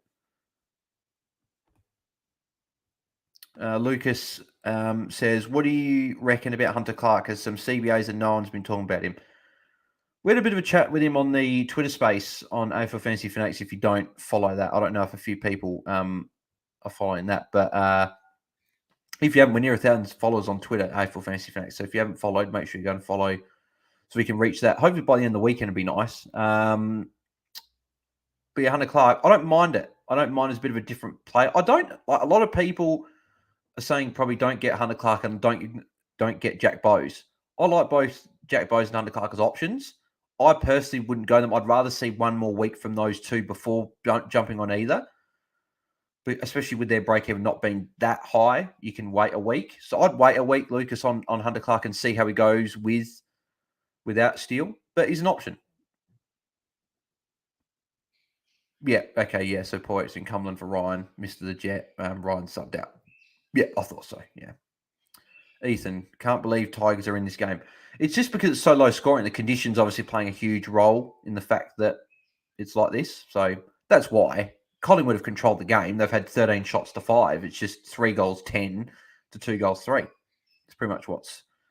If Collingwood had kicked a few more goals, it would be a lot different. But Collingwood have probably, with their inaccuracy, have helped keep Richmond in the game. But at the same time, it's been the weather that's also had an impact with the inaccuracy as well. So does count. That could be holding the ball. Preston took him in a 360. That was almost a throw. Yeah, it was. It's paid a throw. So free kick against Darcy Cameron. So Taranto and Daicos, only 2 points between them in the early stage of this quarter. Daicos near the ball here. If Cumberland does fumble, which he does, Daicos didn't quite get the tackle there. There you go. Richmond are going to have you're going to have Pickett. Is he stuffed up? Oh, Judson Clark, very, very clean with the ball. Kicks a goal. Richmond back in it. 7 points. 3-10-28 for Collingwood, 3-3-21 for Richmond. So they're back in the game. And bid for up to 13 people watching now. I know it's funny because I'm happy with 13 because it's like I see, obviously, if anyone knows United Stand, obviously Manchester United from the Premier, their fan channel, they have like obviously thousands of people watching live, and obviously they only had a few people watching in the early stages. So we're only into our we've only had 6 watch-alongs, so there probably not as many people know about the watch-alongs. So hopefully we continue to build and we get to 20 people, 30 people watching and hopefully build from there and hopefully build a little sort of community for people on a Friday, Saturday night watching the footy, talking AFL fantasy and everything AFL and everything else. So obviously it was a fun one last week with the Melbourne-Brisbane game with the lights going out. So that was a bit interesting.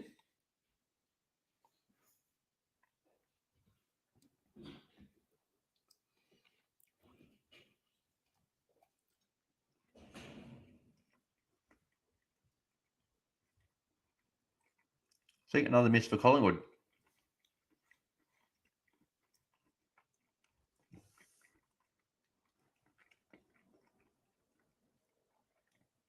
Three goals, 11. As I always say, bad kicking is bad football. Like Collingwood have been the better side, clearly, in this game. Oh, I can hear Paul screaming at the TV saying kick to Rioli because Rioli was open for a short +6 there and they didn't go to him. Difference between obviously him and Daicos is that Collingwood go to Daicos when he's in that situation, whereas Richmond don't seem to have the need to go to Rioli all the time. Taranto tackle, brilliant tackle. Or is it a free kick coming back the other way? Tackle's not going to count. It's annoying.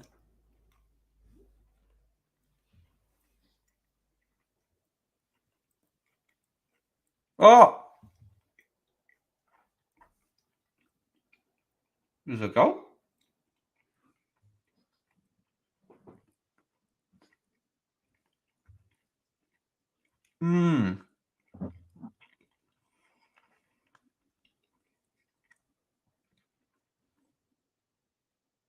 That's really close. I think it's a behind, but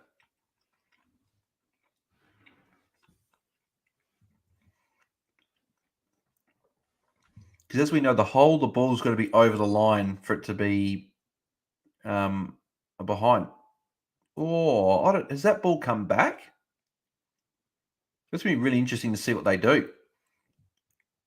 I think it's a behind.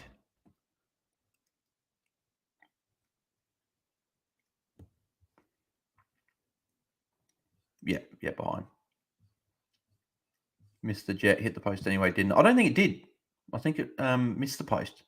Actually, that's one of my pet peeves. That's one thing I hate. Not you, Mr. Jet. So I'd said it really quickly after answering your thing. My pet peeve with the AFL that I wish that they'd change, and I'm sick of it, is when they say, review completed, looking at this angle, we can see the ball's touched before it crossed the goal line. Decision on the scoreboard. It's that decision on the scoreboard that annoys the crap out of me. They don't need to say it. It wastes 5-10 seconds because then you got to wait for the thing to come on the screen. Then you got to wait for play. Why can't the person just say, review completed, look at the angle, the ball was touched before it crossed the goal line, confirm behind. Then you can move on. You don't need to wait for it to come on the screen. It does my head in. Let me know in the chat. 11 people watching. I want to hear 11 people's opinions. And I hope that you'll agree with me. Am I just being not oversensitive, but am I just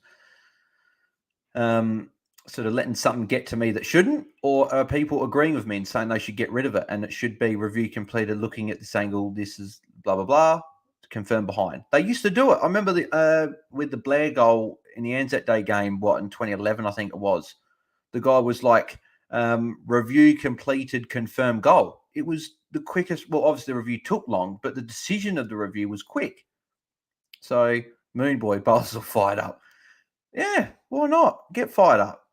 So it annoys me. It's just annoying. I used to love that, the older guy that used to just go review completed, confirm goal. That guy. Bring that guy back. Where's that guy? Sim, agree with you. It's there for theatre for those at the ground. Yeah, but I don't care about the theatre at the ground. And I know you're not saying that, Sim. I know. I'm not having a.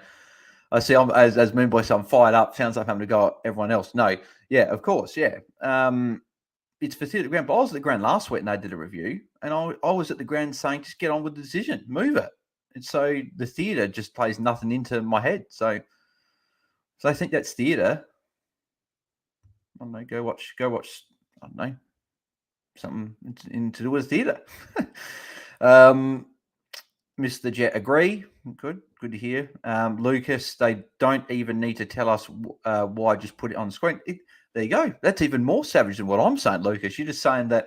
Just say as that older guy. You're saying like the older guy said back in the day. Review completed, confirm goal. Just do that. Why not? We don't need to. Who cares if it's touched before the line? Just say reviewing. But it would save 10 seconds each review. And Rewalt kicks a goal while we're having this mid-game rant about review system. I knew at a Watchalong at some point I was going to have a discussion about this and get fired up about it, which is funny. But yeah, so Richmond 4-3-27, Collingwood 3-12-30. It's a close game. So Richmond back in it. Mr. Jet, I want to know why the goal umpires aren't linked into the field umpires' mics. Would help with a few things. Yeah, it would. It would. That's another good point. Well, we just went down from 12 to 8 people pretty quickly. So maybe people either disagree with my opinion or they're like, can't be bothered listening to this guy talk about the goal review system. Now we're down to 6. So, yeah, maybe people aren't happy with the fact that I'm going on. I don't know. Apologies if you are. Hopefully you are enjoying it. But Azpec, what team do you support? I'm Crows man. So looking forward to the Crows tomorrow night showdown. Be hopefully good to get a win. But, yeah, I don't expect a win. I expect Port to get the job done, respond after a poor week last week against Collingwood. So, but we'll see. We won the round 3 showdown last year. Obviously, with Jordan Dorsk, I was at the game as well. Obviously, very, very happy with that. Having beer thrown all over us. So, Sim says Nicky D gone quiet. Yeah, it's gone a little bit quiet this quarter. I hadn't touched the ball as yet, but I'm not worried. He finds a way out of nowhere to score 20 points pretty quickly. So, but then as a non-owner, I'm not actually too fussed if he goes a bit quiet and doesn't get 110 again, because the owners have had the good 2 weeks. Have a week of like an 80 and we'll shake hands and whatever. But yeah. But then again, as a neutral friend, it's always good to see the ball in Nick Daicos' hands, takes the game on, and he's always good. I think Taranto just got a handball there as well. So Taranto at 65, I think, now. So again, he's moving along at a pretty good pace. Tom Mitchell, handball. Right, so we're back up to 8, back down to 7 people watching. So, yeah.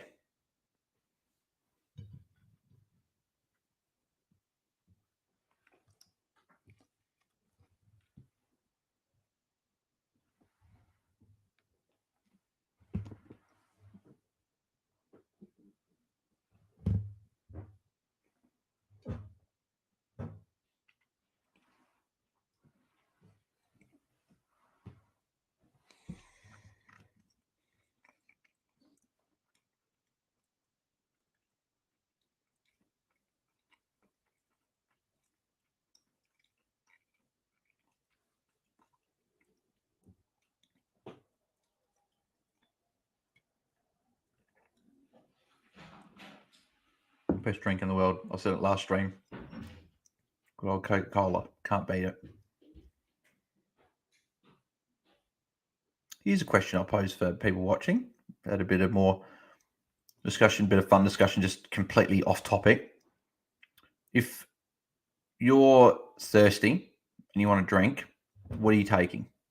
You taking water? Or are you taking a soda? So it could be Coke, could be Fanta, could be Sprite, whatever. Or are you taking something else? Juice, cordial? Let me know.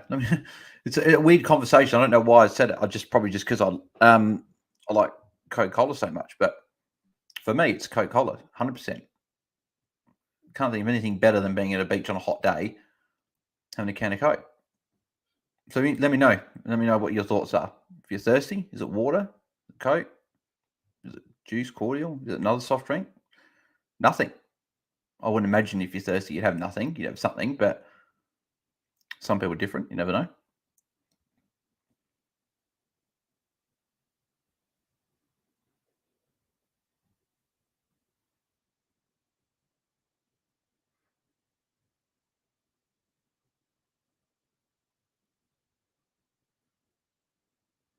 Sim says frozen Coke.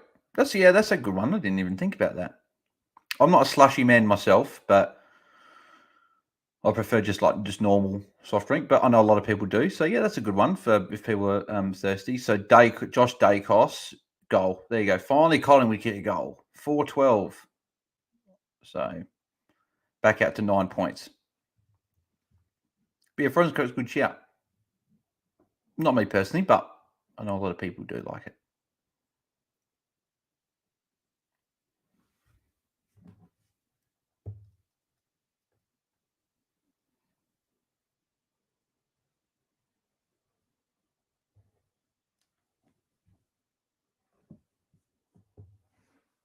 God damn, we're back on it. We're still under 10 listeners. I was hoping that we were going to stay over 10 for most of the stream, but that's all right. Maybe people just didn't like the rant.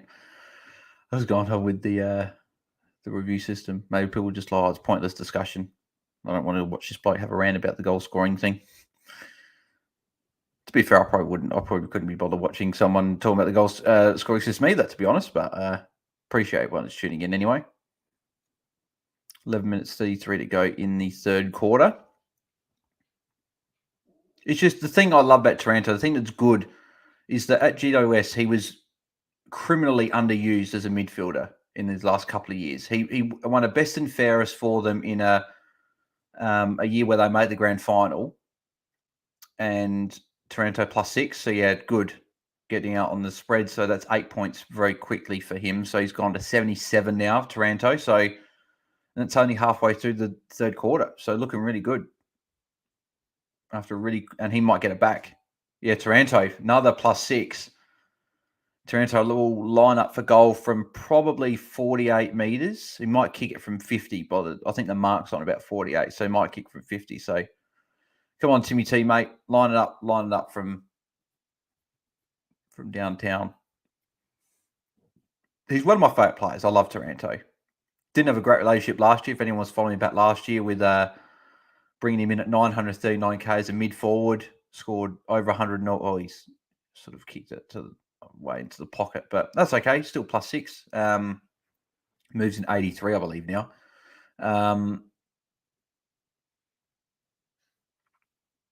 But yeah, brought him in round 5 last year at 939k.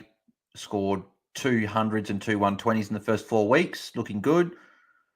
And I thought with Toby Green come back in at round 5, I thought, well, he's just going to play more midfield. Never did. Didn't score 100 for me for a long time. I don't even think he scored 100 for me last year, except for that 120 against Hawthorn, the wet.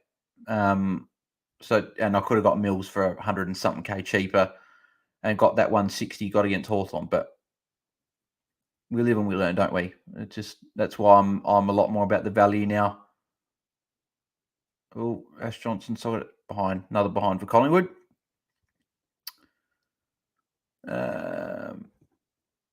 Sim wouldn't be stressed about that.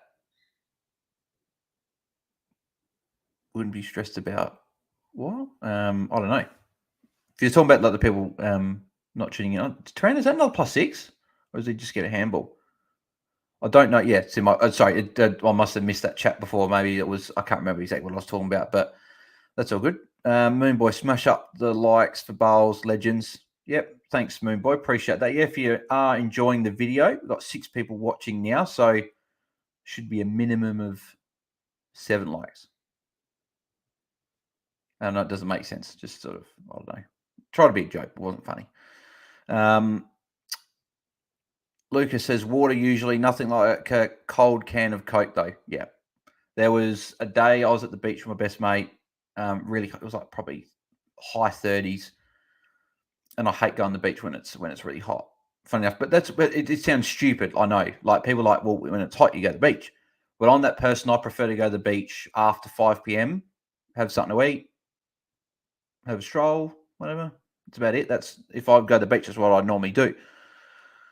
But we did do this a really hot day, and I was going to get a ginger beer as a drink, and my mate's like, "No, Bales, it's a Coke day. We got to get Coke." And I was like, "Okay, got a can of Coke, best can of Coke I've had in my life." And it was insane how good it was. Jamie Elliott kicks a goal there as well while having this discussion, so back out to 16 points. Moonboy, I only have Taranto tonight. Big weekend ahead. Oh boy, yeah.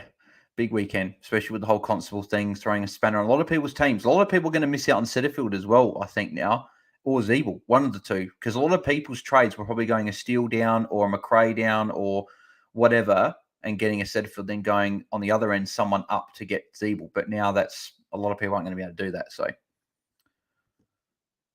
good. We've got a few. Oh, beautiful. Got a few comments here, which is good. Always like when there's more a heap of chat in the live chat. Lucas, the accidental captain choice might be a winner.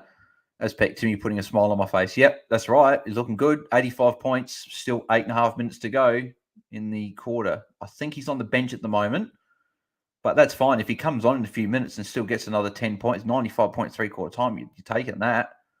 And hopefully finishes off with a 115, 120, and you can take that as a VC. Because even though I got Dunkley, even if Taranto goes 120, I've only cost myself 10 points. And I was always going to go Dunkley last night. Pendlebury. He's a good player, isn't he? Still is such a good player at this age. Now that's Collingwood to kick 3 quick fire goals. It's back to 22 points. So Richmond, that hard work to get back in the game. It's now sort of not going out the window, but Collingwood have put that gap back on Richmond now. So Moonboy, I remember Bales being stuck with Taranto last year. Tough times. Yes, Moonboy. I'm glad there's a few people that were around in that time. Yeah, not good, not great. Very stressful. Me and Taranto, our relationship, we were as anyone that watches Friends or has watched Friends, as Ross says, me and Taranto were on a break. So I hope people watch Friends here and they get that reference. Sim says, reckon I'm sliding in rank this weekend. Pod spudding, other pods starting to click. Yeah, I'm on the phone, so I lag a bit behind the chat. Stressed about the rant. Oh, yeah. Yeah. Good old rant. You got to have a rant every now and again.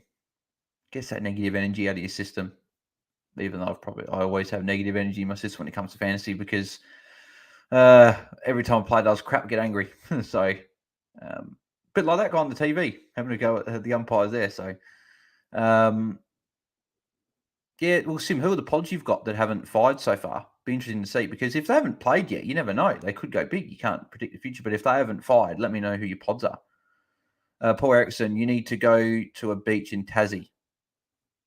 I can imagine that a beach in Tassie would be ice cold. From what I've been told from the people in Tassie, it doesn't get too warm down there. You never know, it could be really good. I've never been to Tassie, so the beach in Perth would be nice if we're talking about beaches. Beach in Queensland would be nice. Adelaide beaches in the summer can be all right, but it can get quite dry down here, so it can get really hot. Lucas, haha. I'm glad you found it something fun. Again, I can't remember because sometimes I read the chat a little bit after we've done stuff or talked about stuff, so maybe I'm laid a bit behind. Azpec, I missed out on Zeeble, but I can easily go Sheed to him next week. Yeah, that's fine. You can easily go Sheed to Zeeble because it's not going to cost you too much. So, Sim, heard about Charlie Constable out about 4 hours ago before Thursday teams. Baz Lenker was one. Wilmot subbing in for Charlie Constable. Sim, I don't know if you saw before, but I don't want to say who the source is because I don't know if they want me to say who they are. So I'll keep that under wraps. But I had a message from a very reliable person in the fantasy community, that I trust, has said that his source, which is a Gold Coast player, has said that Charlie Constable will not be the sub. So that's pretty good when you've got a player from the club saying that Constable won't be the sub. I'm pretty much going to take that. So, as I said, worst case for me, I'll have to play Chester on field for the week, but people are going to have to play Cowan, and am I going to lose that many points if that worst case happens? But best case, I get Constable Wilmot 66 and happy days, which is what I expect from what I've heard. Timmy got me up to 1.6k rank. I know others haven't had their captain score yet, but I'll enjoy that number for now. Oh, yeah, 100%. Doesn't matter what time round it is. If you go up a bit, you take it. Ross again, bloody looking thing is Taranto. Sexton should be the sub. Yeah, I think he will be from what it sounds like. So, but we'll see. We'll see. Give me a sec. Hang on. My computer's about to go flat. I just got to get my charger. I should charge it at the start of every stream. Well, no, it was 100% charged at the start of the stream, but now it's at, what is it at now? 10%. So give me a sec. I'll just get my computer charger and we'll continue.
don't know if Daicos just got another couple of possessions there. I know I got a kick, but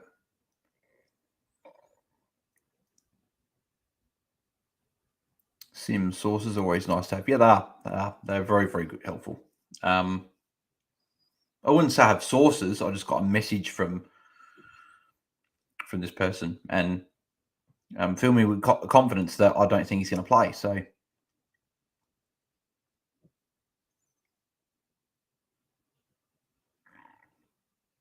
just under 4 minutes to go.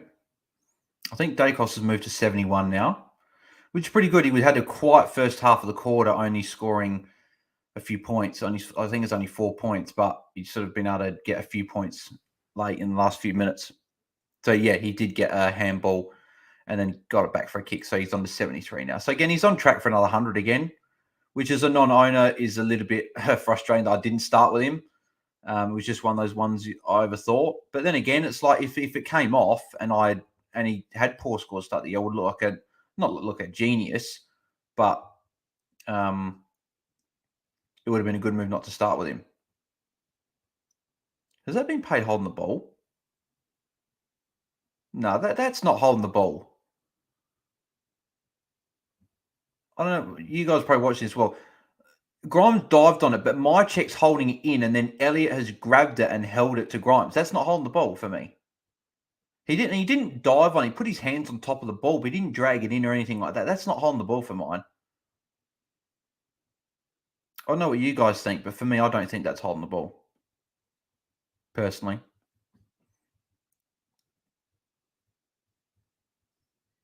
So Maddie Pham says, who would have thought players like Yo and Constable were so critical to our teams? Yeah, I know. I like that. That's a good comment. I like that one, actually. That is a very good call. Who would have thought Yo and Constable would have been so critical? I mean, if it wasn't for Yo being out, people probably wouldn't have started with a Cherry and been in that hole. Like there would have been again, a few people would have started with Cherry because he looked like a good option. He looked really good starting, but a few people went Cherry because of the Yo being out. They went someone down, but then again, they could have got Daicos on the other side. Oh, my check's got a bit of claret coming out. Looks on the eyebrow. Sim, curious that they wouldn't let him have a crack against his old team, though. Yeah, that's what that was another thing. I thought that he was going to play because we're against Geelong. I thought they were going to play him against Geelong and say, look, we got this player and he's doing well for us, but they dropped him before he got a chance. So, yeah. Gold Coast have been a bit weird with their team selection, though. Like, Will Power's been out for a while. He plays one half of VFL and he's already inside. Jai Farrow was dropped last week and he's brought in after 1 week. I don't know how he went in the VFL, but I didn't hear anything amazing, so I don't think he would have gone that well. Darcy McPherson's been kept in over Constable. I think Constable's played better than McPherson. So it's a very odd one. I don't know why they dropped him. And maybe as Jep said on the Twitter space, maybe they just had trust in the players that they've already got trust in and that's it. So maybe that might be the case. Daicos might, maybe not, doesn't get tackled there, maybe. Sim, Grimes has been done dirty a few times tonight. I haven't noticed the other times, but that time I don't think that was holding the ball. Because he put his hands on top of the ball and then Mychek held it down and then pushed it to Elliott and then Elliott grabbed it and held it to Grimes. So for me, it's not a free. Maddie Pham, not really like any of the options for Constable, but has some cash to go somewhere. Yeah, I know. There's a few options, but none of them are like smash picks. Like you've got Stocker, who's probably the best one, who's looked good 2 weeks, but he could just dish out a 60 this week and just be another mid-price we're going to have to deal with at some point. It could be Taranto tackle there, I think. It could be a Hunter Clark, but again, that's risky because he finds a way to get injured, unfortunately. Jack Bowes I like as an option, as a different option if someone's to go down there, but again, Geelong, can you really trust Geelong at the moment? Tom Stewart back as well. Does that mean Bowes plays midfield? Does that mean he doesn't? We don't know what his role is going to be with Stewart, so that's another flag. So that I'm not sure about. You can't go to McGrath. Obviously, Ed Richards played last night, so you can't get him either. So, yeah, Taranto did get out of that table. He's on 89 now. So, yeah, it's hard. Jayden Hunt's another one. Had a poor week 1, but week 2, I think got 86 last week. So he looked good. So is he an option for 100k Shetland Stocker? McKenna was another one if a few people went down that path. So I don't know. It's a tough one. Lucas, relying on rucks is always risky. At least if you get too expensive rucks, you can always sideways if you get one gets injured. Yep. I'm always set and forget. Of course, the 1 year I don't go set and forget. English is doing amazing, and Marshall's obviously. I got Marshall, but I don't have English. I got Sean Darcy instead. I had English and Marshall for a long time. I had them set and forget the beginning of preseason. I didn't move off of it until just the niggles that for English in quick succession. I was like, yeah, I don't want to pay 900k for a guy that's got niggles and I'm going to have to trade out maybe at some point. So that's why I went Darcy. But starting English and Marshall was the play. Set and forget is normally always the play. But yeah, unfortunately, didn't go down that path this year. And I think Holmesy was the same. Holmesy's the other guy that is also very much set and forget. And he went Darcy as well this year. And of course, the 1 year that we both don't go set and forget that does well. Last year, I went set and forget, and it was the best play was to start English and Marshall last year, or start a Bruce and English and go cheap.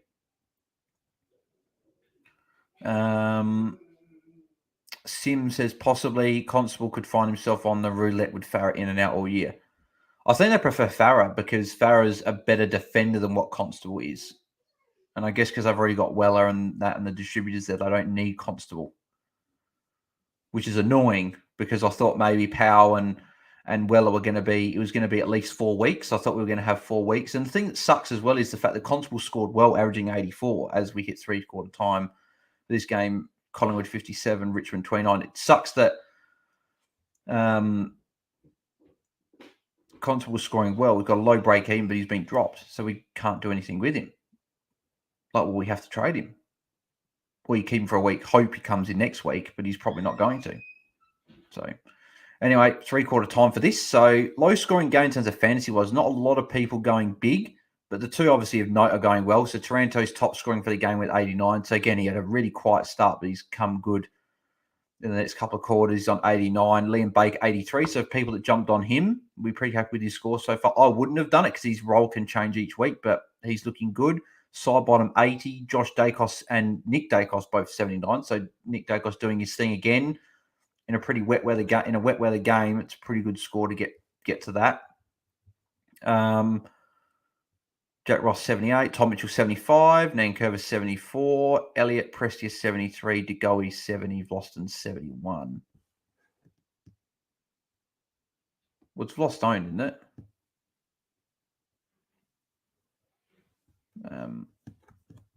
Anyone else I've missed? Where's Darcy Cameron? I haven't seen Darcy. So Darcy Cameron 52. Bolton 59, probably more draft relevant one, that one. Crisper 64. Samson Ryan obviously 15 and subbed out. So probably a good move. I didn't go for him. I was looking at Samson Ryan as an option, but sort of it just shows that he's probably the one that's likely going to be subbed. So probably good I didn't get on that not bandwagon, but luckily I didn't probably go him. But yeah, so the good thing is the two most relevant players, Daicos and Taranto, are doing well. And Taranto's the one that's obviously doing very well. Paul Erickson, Darcy to English is high on my possible trades list for next week. Yep. That will obviously we'll see how English go. So Darcy goes against West Coast. I expect a good score. But if he doesn't, it's a good trade next week to go to English. English has gone 3 scores over 110 to start the year. Pretty similar to what he did last year. He had 6 scores over 110 to start the year. And look good. But I didn't start them as well because the injury risk and also the hard run. But it's 3 hard games to start the year. He's gone 110 plus in all of them. So why can't he average 110 for the year? So Tony Ford. Tony, mate, good to see you in the chat. What are your trades, Bales? At the moment, they're not locked in, which I'm thankful for. I've got a bit more time to think about it. But at the moment, it is Constable to Stocker and Sheed to Zeeble. I would prefer to... Oh, no, hang on. No, sorry, not Constable. So Powell to Stocker. and then She to Zeeble. Keeping Constable because from what I said before, source I've got a source for source. My source says that his source is like AFL player, a full Gold Coast, and says that Constable won't be sub. So I'll take Wilmot's score for him, keep Constable for a week. I'll go power to Stocker, bench Cowan, don't have to have him on field, and then I will be going Sheed to Z, which means I keep Callaghan, which is okay. I was tossing up between Sheed and Callaghan all week, and it was sort of much of muchness with both. Do I keep one or the other? Callaghan's got a couple of good matchups after this week, so could still make some okay cash. But if not, I can just go him down next week to if Bytel plays, go him. If not, put Hollands on field and use that cash on top of Constable and get a player in. So, but yeah, it's a hard week for trading because it's like we're not in upgrade season yet. Constable injured. A lot of people don't. If you've got funny enough, you don't want injuries, right?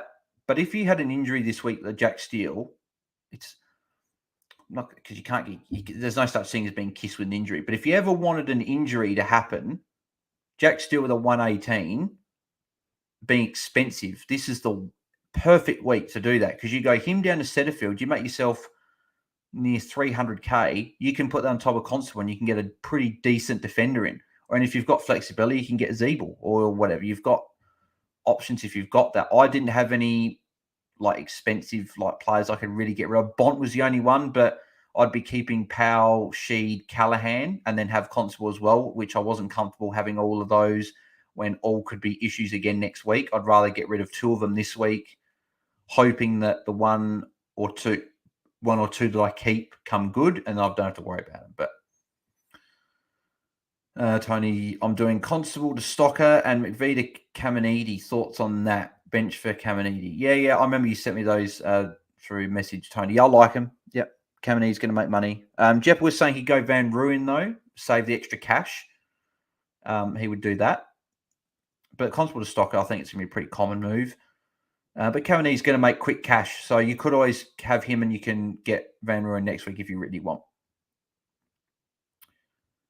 Sim says Caminiti will make more money, just be a roller coaster of scores. Yeah, it will be. It'll just depend on matchup. If he's got a good matchup, he might score well. If he has a poor matchup, could score poorly. So I only went Caminiti just with a negative 11 break even compared to Van Roon, who hasn't played yet. Van Roon could come in for 1 week and get dropped. That's just my worry. Whereas at least Caminiti's going to play for a few more weeks before they get King and Hayes and Memory in that back. So he's still going to have a spot. And negative 11 break even is going to make quick money, depending on his scores. So I just would have gone him personally.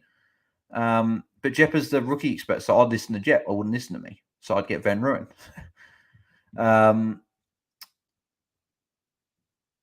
250k, so still to Setterfield's 250k. So Sib, yeah, it's a lot of money. So Titch -2 W. Yeah, Aspect, I know you got rid of him, so you probably don't want him going too well. So he's on track for under 100, which is what you want. Taranto got a tackle added as well, so he's up to 93. Yeah, Aspect +4 for Aspect. That's right. You had Taranto captain, and you traded Mitchell out, so that's good for you. Those adjustments. Sim Caminiti makes more money this week due to lower break even than Van Ruin. Yeah, exactly right. Taranto has broken even. Yeah, good. So yeah, Taranto was obviously not in our team to make money anyway, but it's always good when everyone in your team's making money. So 14 seconds into the last quarter. So it's going to be interesting to see what Daicos and Taranto can end up on. You'd think Daicos 79, they're up by nearly 30 points, maybe gets a couple of +6s towards like throughout the quarter. I'd probably say 105 to 115 for Daicos from here. I'd think he'll score. And then Taranto, he's on 93 now. I'd like to think he gets at least 20 points, which puts him at 113. Could go 27. He's going to get a kick here to 24 points. He only needs 24 points now to get a 120. So he could be on track for a 120. So you'd be pretty happy with that. Aspect as your captain.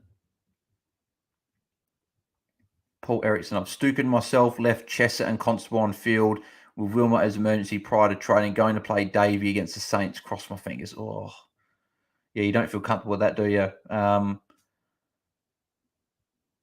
If you can somehow go, if you've got like a mid-pricer, like a Sheed or a Callahan or a Brun or a Horn Francis, and you can somehow sub on a Chan or a Hollands onto your field and then use that cash on top of like a more expensive rookie and go and get a stocker, and then you can bench Chesser. If you can do that, that'd be a good move, Paul, but I don't know if you can. So, as you said, you might have snookered yourself and you can't do it. But it sounds like you'll be able to get Wilmot score, because I don't think Constable will be the sub from what the sources I've got are saying. So, Sim makes him harder to get for those that don't have him. Yeah, but the only thing with Taranto is because he's owned by so many, I don't think there are many teams that haven't got him. Paul Erickson, Chesser on bench. Darcy Cameron's been subbed out. Well, okay, that's very interesting. Well, that's you got to feel sorry for the coaches that jumped on Darcy Cameron. So that won't be counted as a tackle for Daicos because Mansell marked it. So you got to feel sorry for those coaches, don't you, that jumped on Darcy Cameron this week? Obviously, solo ruck pro for the next month. No Mason Cox, and he's got a 52 and he's been subbed out. And I don't know if it's an injury either. I would imagine it's not. I'd imagine it's just because they don't want to go small for the last quarter because they're up by so much and they want to have that speed still in the game, I'm assuming. But I don't know. If anyone knows if Cameron's injured, let me know. Mansell misses it. They needed that goal to stay in the game. Paul, Chesser on bench. Okay, at least Chesser on bench. That's fine. So hopefully for you, and from what it sounds like as well for us, that Daicos get on the +6 here. That's one thing I've noticed Daicos has done since day one, and I love it. He was in his second, third game, and he's pointing at experienced players of where to put the ball. I don't know. I just like it. Stamping his authority on the team. So, but yeah, good, Paul. At least Chest on your bench. Sim, Cherry to Gawn to Darcy Cameron would be delete team territory. 100%. If someone had Cherry round 1, went to Gawn in round 2, he gets injured, then went to Darcy Cameron this week and he gets a 50, yeah, 100%. You'd be hovering over that delete team button. I certainly would be.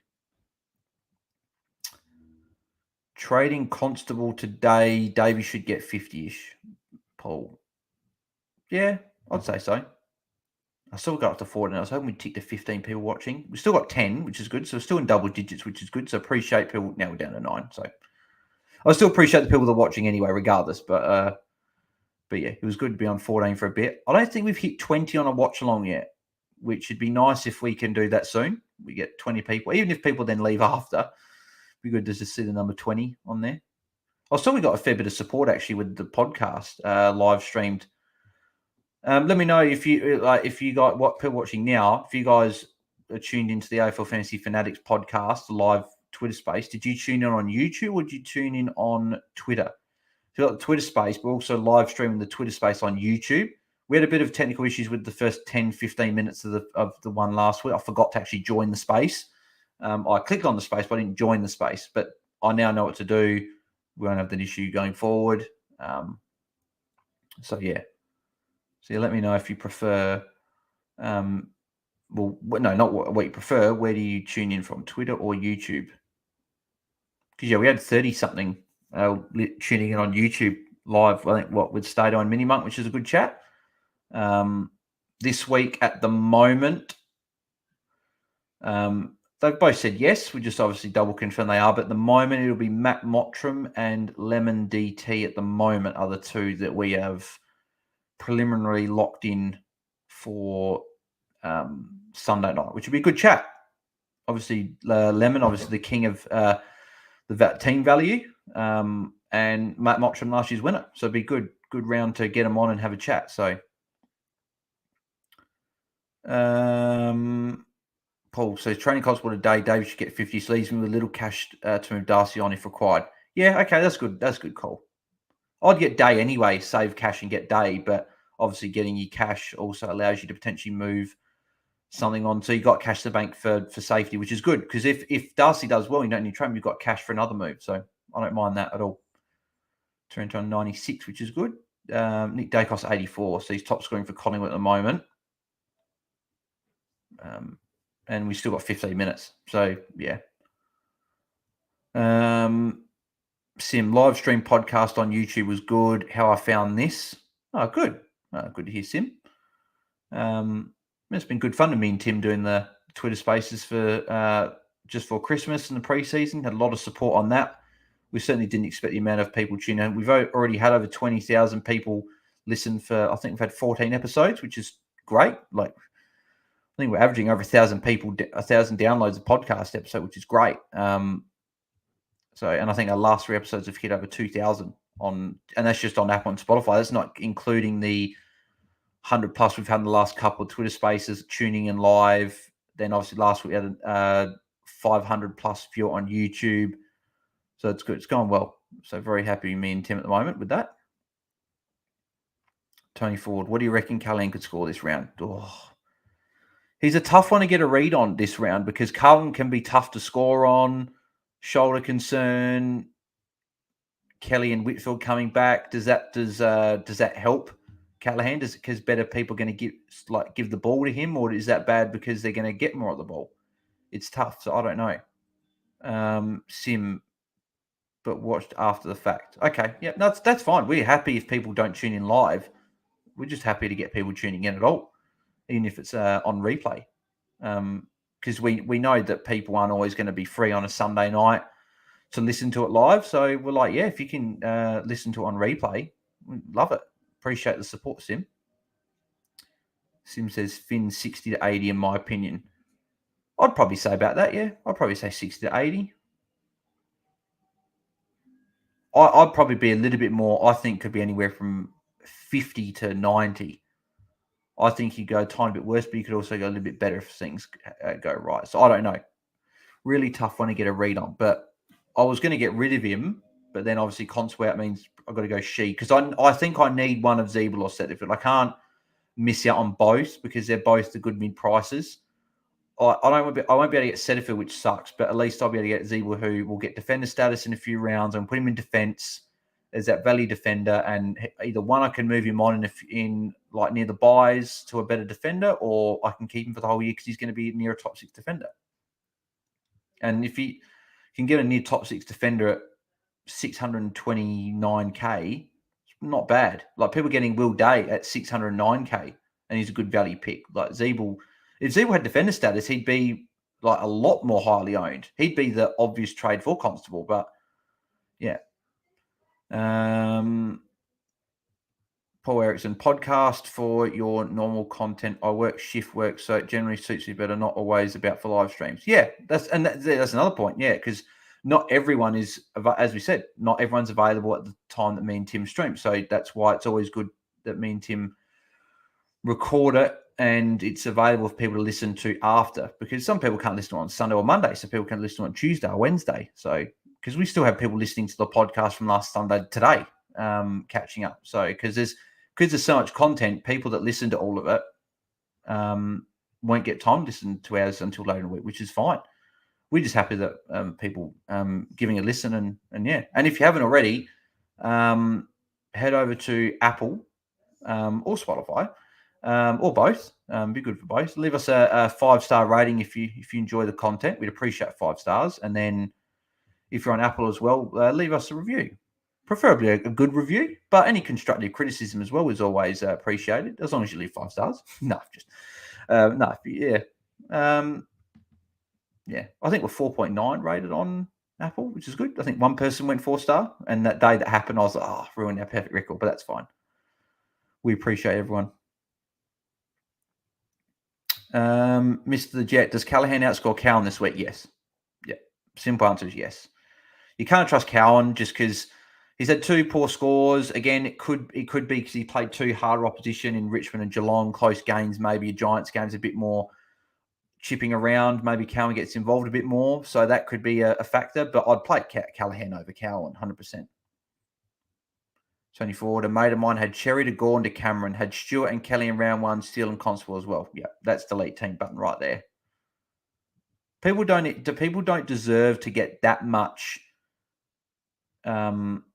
forced trades and stuff on them, or as my mate would say, a bit of a FIFA reference, he'd say he called it dickage. when we play FIFA together, if like the game would spaz out and like it would rebound, he'd say that's just dickage. So that's I like going through that term. So yeah, you don't deserve that much dickage in fantasy. So Sim, buy that man a carton forward. Yeah, I know. I have to buy him, I think, a bit more on the carton to drown his sorrows, I think. That's not a great start to the year.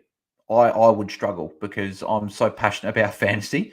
And I get so competitive with fantasy, and not competitive as in like I want to beat, like, well, of course I want to beat everyone, of course. I want to help everyone as well, but I am competitive just looking at my team. I want to be the top ranked coach. I want to do this, but never sort of happens. So Paul Erickson, I think Zeebel's better value. What, Paul, than Setterfield? Or are you talking about Will Day? You could argue that Zeebel's better value than Setterfield, if that's who you were talking to, because Setterfield's 7-17, obviously midfielder, but Zeebel will be closer to the top 6 defenders, I think, than what Setterfield will be to the top 8 mids. But I could be wrong. Setterfield will go at 105 plus for the rest of the year and be near a top 8 mid.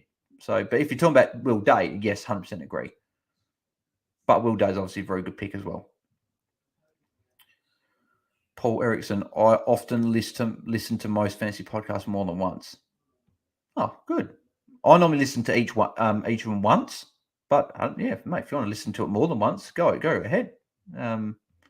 As they say, like in like school and university and stuff, if you more times you read something, you'll pick up something new that you didn't pick up the first time you listened. So you might have picked up something new the second time you listened to someone. So Richmond have got a couple, I think, in a row. So it's back to 21 points with 10.5 minutes to go. So not game over yet. Still got a game.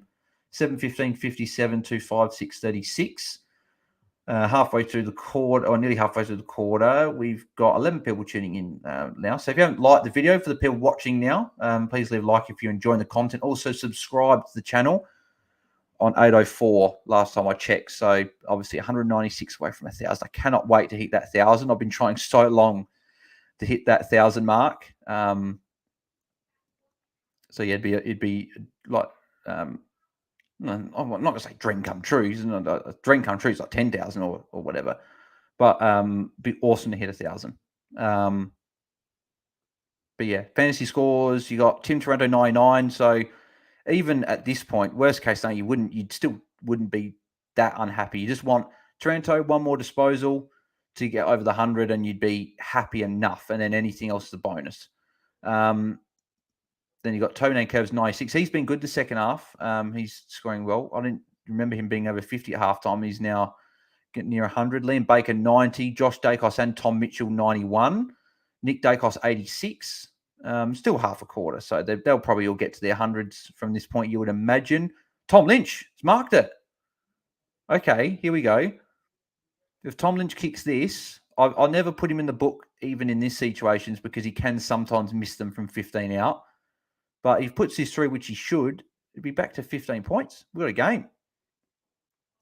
Dan Rioli, 87. Paul, you'd be happy enough with that at the moment. Hopefully, can get you to another 13 points in the last half of the quarter and get you to that 100. That'd be nice. Obviously, not all these players are going to get 100, but yeah, you'd be happy with that. 95 plus, you'd be pretty happy with, I think, from Rioli. Degoe 82.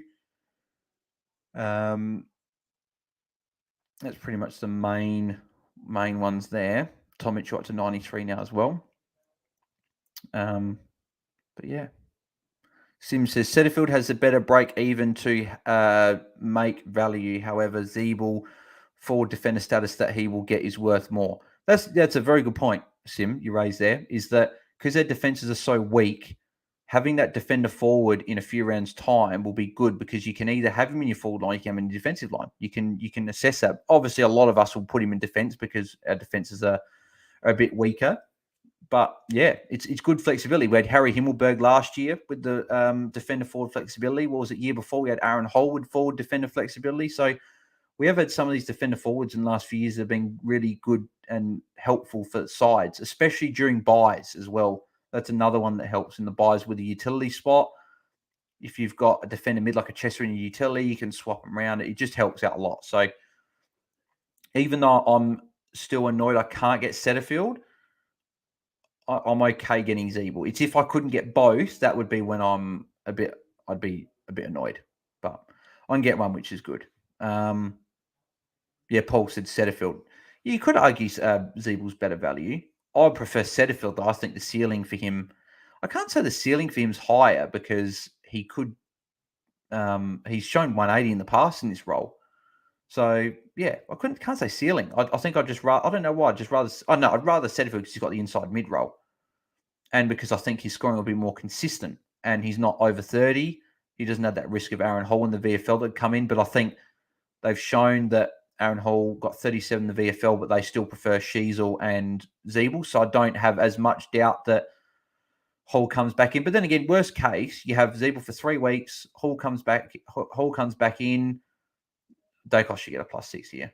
He's going to get a handball. So +2 points for Daicos there. Moves to 88. Raise the bat, Tim, says Sim. Yep. So Taranto's got his 100. Nank's got his 100 as well. So good to see Tim Taranto on 100. So Azpec, wasn't it? Yeah, Azpec. You'd be pretty happy with at the moment with a 101 from Taranto with 8 minutes to go. Hopefully, you're hoping obviously he gets another 9 points at least. But you take 100 from your captain, considering some of the stuff we've had previous weeks with their captains. So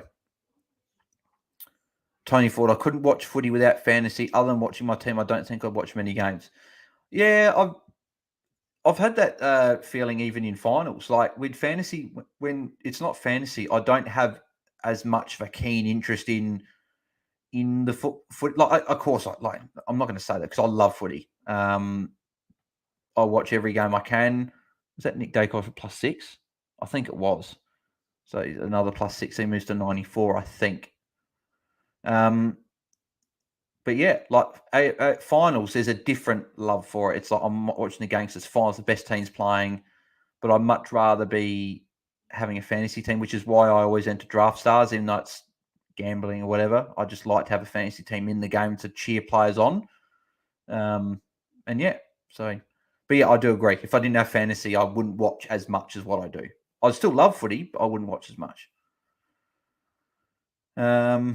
Sim, Hall only come in if Zeeble needs to be managed or injured. Yeah, I don't think he'll be managed either. I just think he'll be in there. He's valuable for the Kangaroos. So it just depends if he gets injured. And he has had a history of some soft tissue in the past. But I just think that, again, you can't predict injury. You just can't. It can happen to anyone. But the role that he's got now won't have as much strain on the body as midfield. And that's not me jinxing anything. That's just common fact. Because if you're a midfielder sprinting around for the whole game, running up and down the ground, of course there's going to be, as an older player or injury-prone player, you can have a bit more risk. Whereas as a defender, probably not as much hard sprinting work. It's more one-on-one work. You could still get injured, don't get wrong, but there's probably, surely I'd imagine there'd be less risk being a defender than a midfielder, but I don't know. Daicos could have got a +6 in the pocket there as well, by the way. So it was Daicos with that +6 for, so he's moved to 94. So he's on track for a ton. Which, if he ends up on 100 or less, I'll be okay as a non-owner, because if McGrath can go and get a 95 or more, then I would have broken even or got more for the week. I'm hoping McGrath has a big game against St Kilda. I need him to have a big game. Taranto's about the place here as well. Daicos is there as well. Mitchell handball. Mitchell's just a very good recruit for Collingwood. Like, I know he's not going to be that fantasy guy we thought he was going to be at the start of pre-season, but he's just a good player for them. Carmichael handballs in the middle. Daicos is there with Maynard. Daicos didn't get it there. Sim, Jordan De Goey having a game and a half also. Yeah, he's having a good game. Obviously not the score of, well, now he just took a mark, so he'll be on 102 now. So he'll be over the 100. So I think De Goey again he's not going to be that guy who was in the back half of 2021, was it, when he was averaging 110? He's going to be probably around the 95 mark to 100, 101 mark, maybe. I don't see him averaging any more than 100, much more than 100. So, and he's more impact, but he's a very, very good player.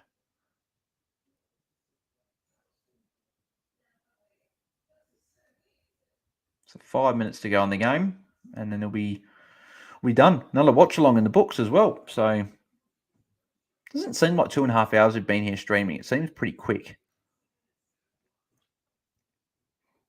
Like I watched as I said, Manchester United fan channel during a game, and they go for about the same time, but it seems a lot longer.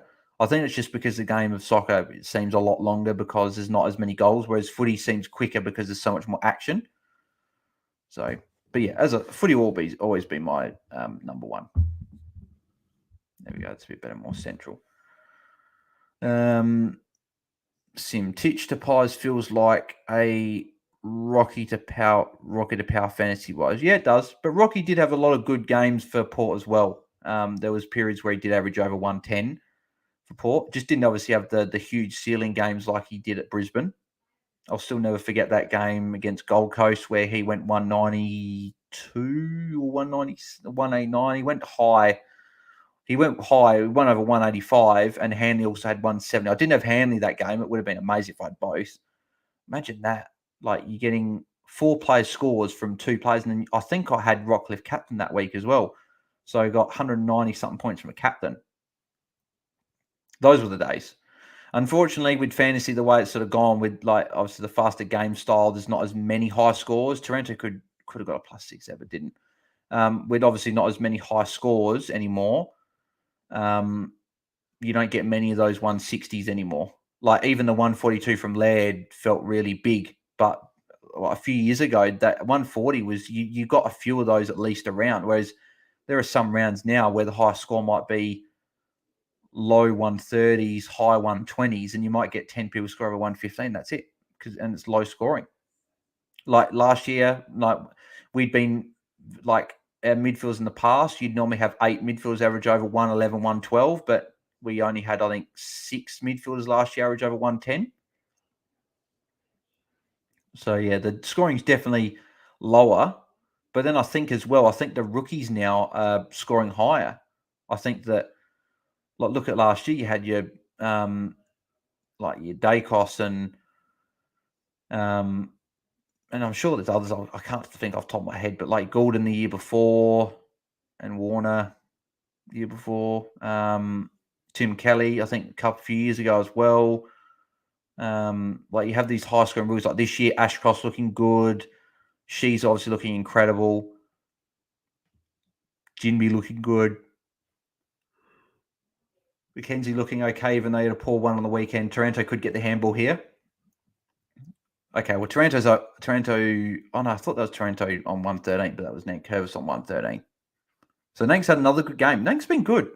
If anyone went Nank in their right, he'd be pretty happy with his start to the year. Jack Ross, from 50, kicks a goal. So it's back to 14 points. I think they may have run out of time. I know 14 points, again, as Lee Matthews said, minutes and goals. You need same amount of goals as minutes, still a chance, but I just think they're going to fall in a low-scoring game. I don't see them scoring 3 goals in 3 minutes, but you never know. No one would have thought.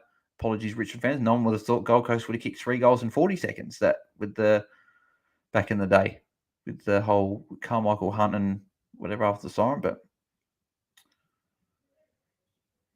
apologies again, Tigers fans. But then again, I'm talking up your team, saying that you're not out of it. So. Paul Erickson says the second potential trade on my list for next week is McGrath Oliver. If you could go to McGrath Oliver, that'd be a great move. I tend to stay away from the high value players now. I've learnt my lesson playing up for Taranto and Bailey Smith last year. But if you can get McGrath Oliver, that's a great move. Taranto kick smothered, won't count, but he got the kick on the second one, socket away. So that's okay. Moves himself to 106. One more tackle from Taranto would be really good to get a 110. And I think if you get 110 from your VC, I'd be taking it. Oh! Maynard tackled Rioli and Daicos getting into Rioli now. Bit of beef. Daicos has been a bit edgy tonight. Bit of pushing and shoving. That might be a bit to do with Richmond trying to get into Daicos as well. Look at Lynch. Bloody Lynch trying to punch Daicos in the chest. And yeah, Lynch is a guy I'm not a fan of. Lynch always seems to get in these stupid scuffles and does these stupid things, which I'm not a fan of. Just a bit of a twit, if you ask me. Yeah, Daicos getting a bit of beef there, mate.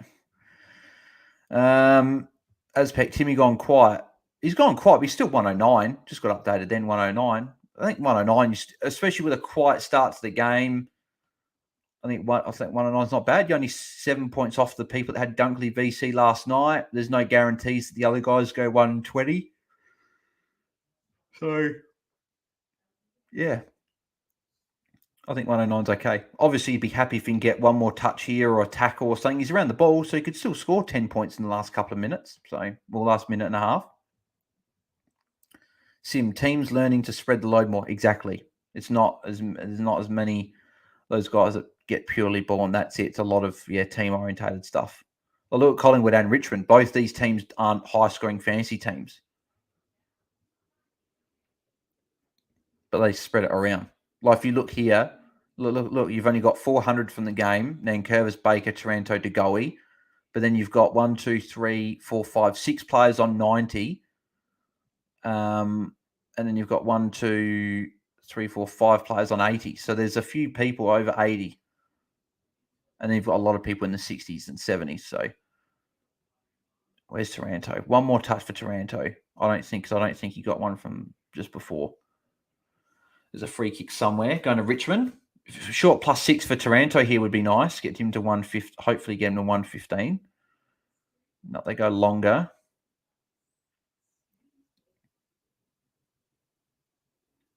Mitchell again with a handball. So Mitchell gets himself to 97. Just wondering where Daicos is. Is that him there? Did he just mark the ball? Yeah, I reckon he did. That's his 100. So Daicos gets another 100 to start the year. Disappointing as an owner. Sorry, as a non-owner. But he's just been so good for the year. And the thing is, so Mitchell +6 there as well. They might get a few +6s back here. Like Nick Daicos probably behind the ball. He could get a +6 here. Get himself to 106. I hope he doesn't score any more points. I'll take 100 from not owning in this game. Where's Taranto? So Taranto got to 111, so he did get a handball, so that's fine. But I'm assuming Daicos got the +6, so I'm assuming that was him, so I'm assuming he got 100. Yeah, there you go. You got the +6. Yep. So, yeah, Daicos and Mitchell go to over 100.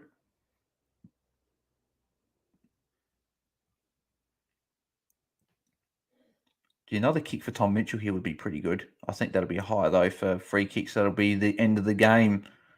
3, 2, 1, and that will be the siren. And Collingwood win again. So 3 and zip for Collingwood to start the year. 8-15-63 to Richmond 7-7-49. Oh, no, it seems like a pretty good night for a lot of fantasy coaches. So the only real one that disappointed, I think, a lot was Darcy Cameron. Got subbed out at 3/4 time on 52. So he was the one that misses fireworks going on at the MCG. Is it a special occasion I've missed? I don't know. Or is that just a normal thing?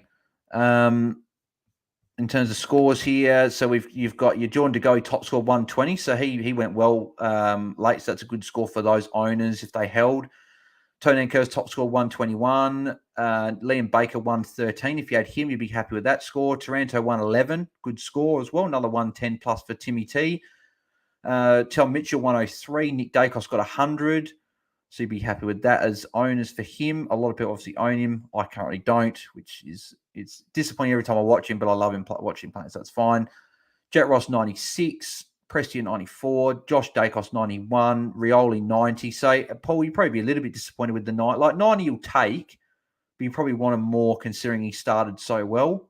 35 at quarter time, and he only got a 90. So what's that? Only 54 points in 3/4. Obviously, conditions didn't suit him tonight, but there you go. Crisper 76, poor score for him. Bolton 81.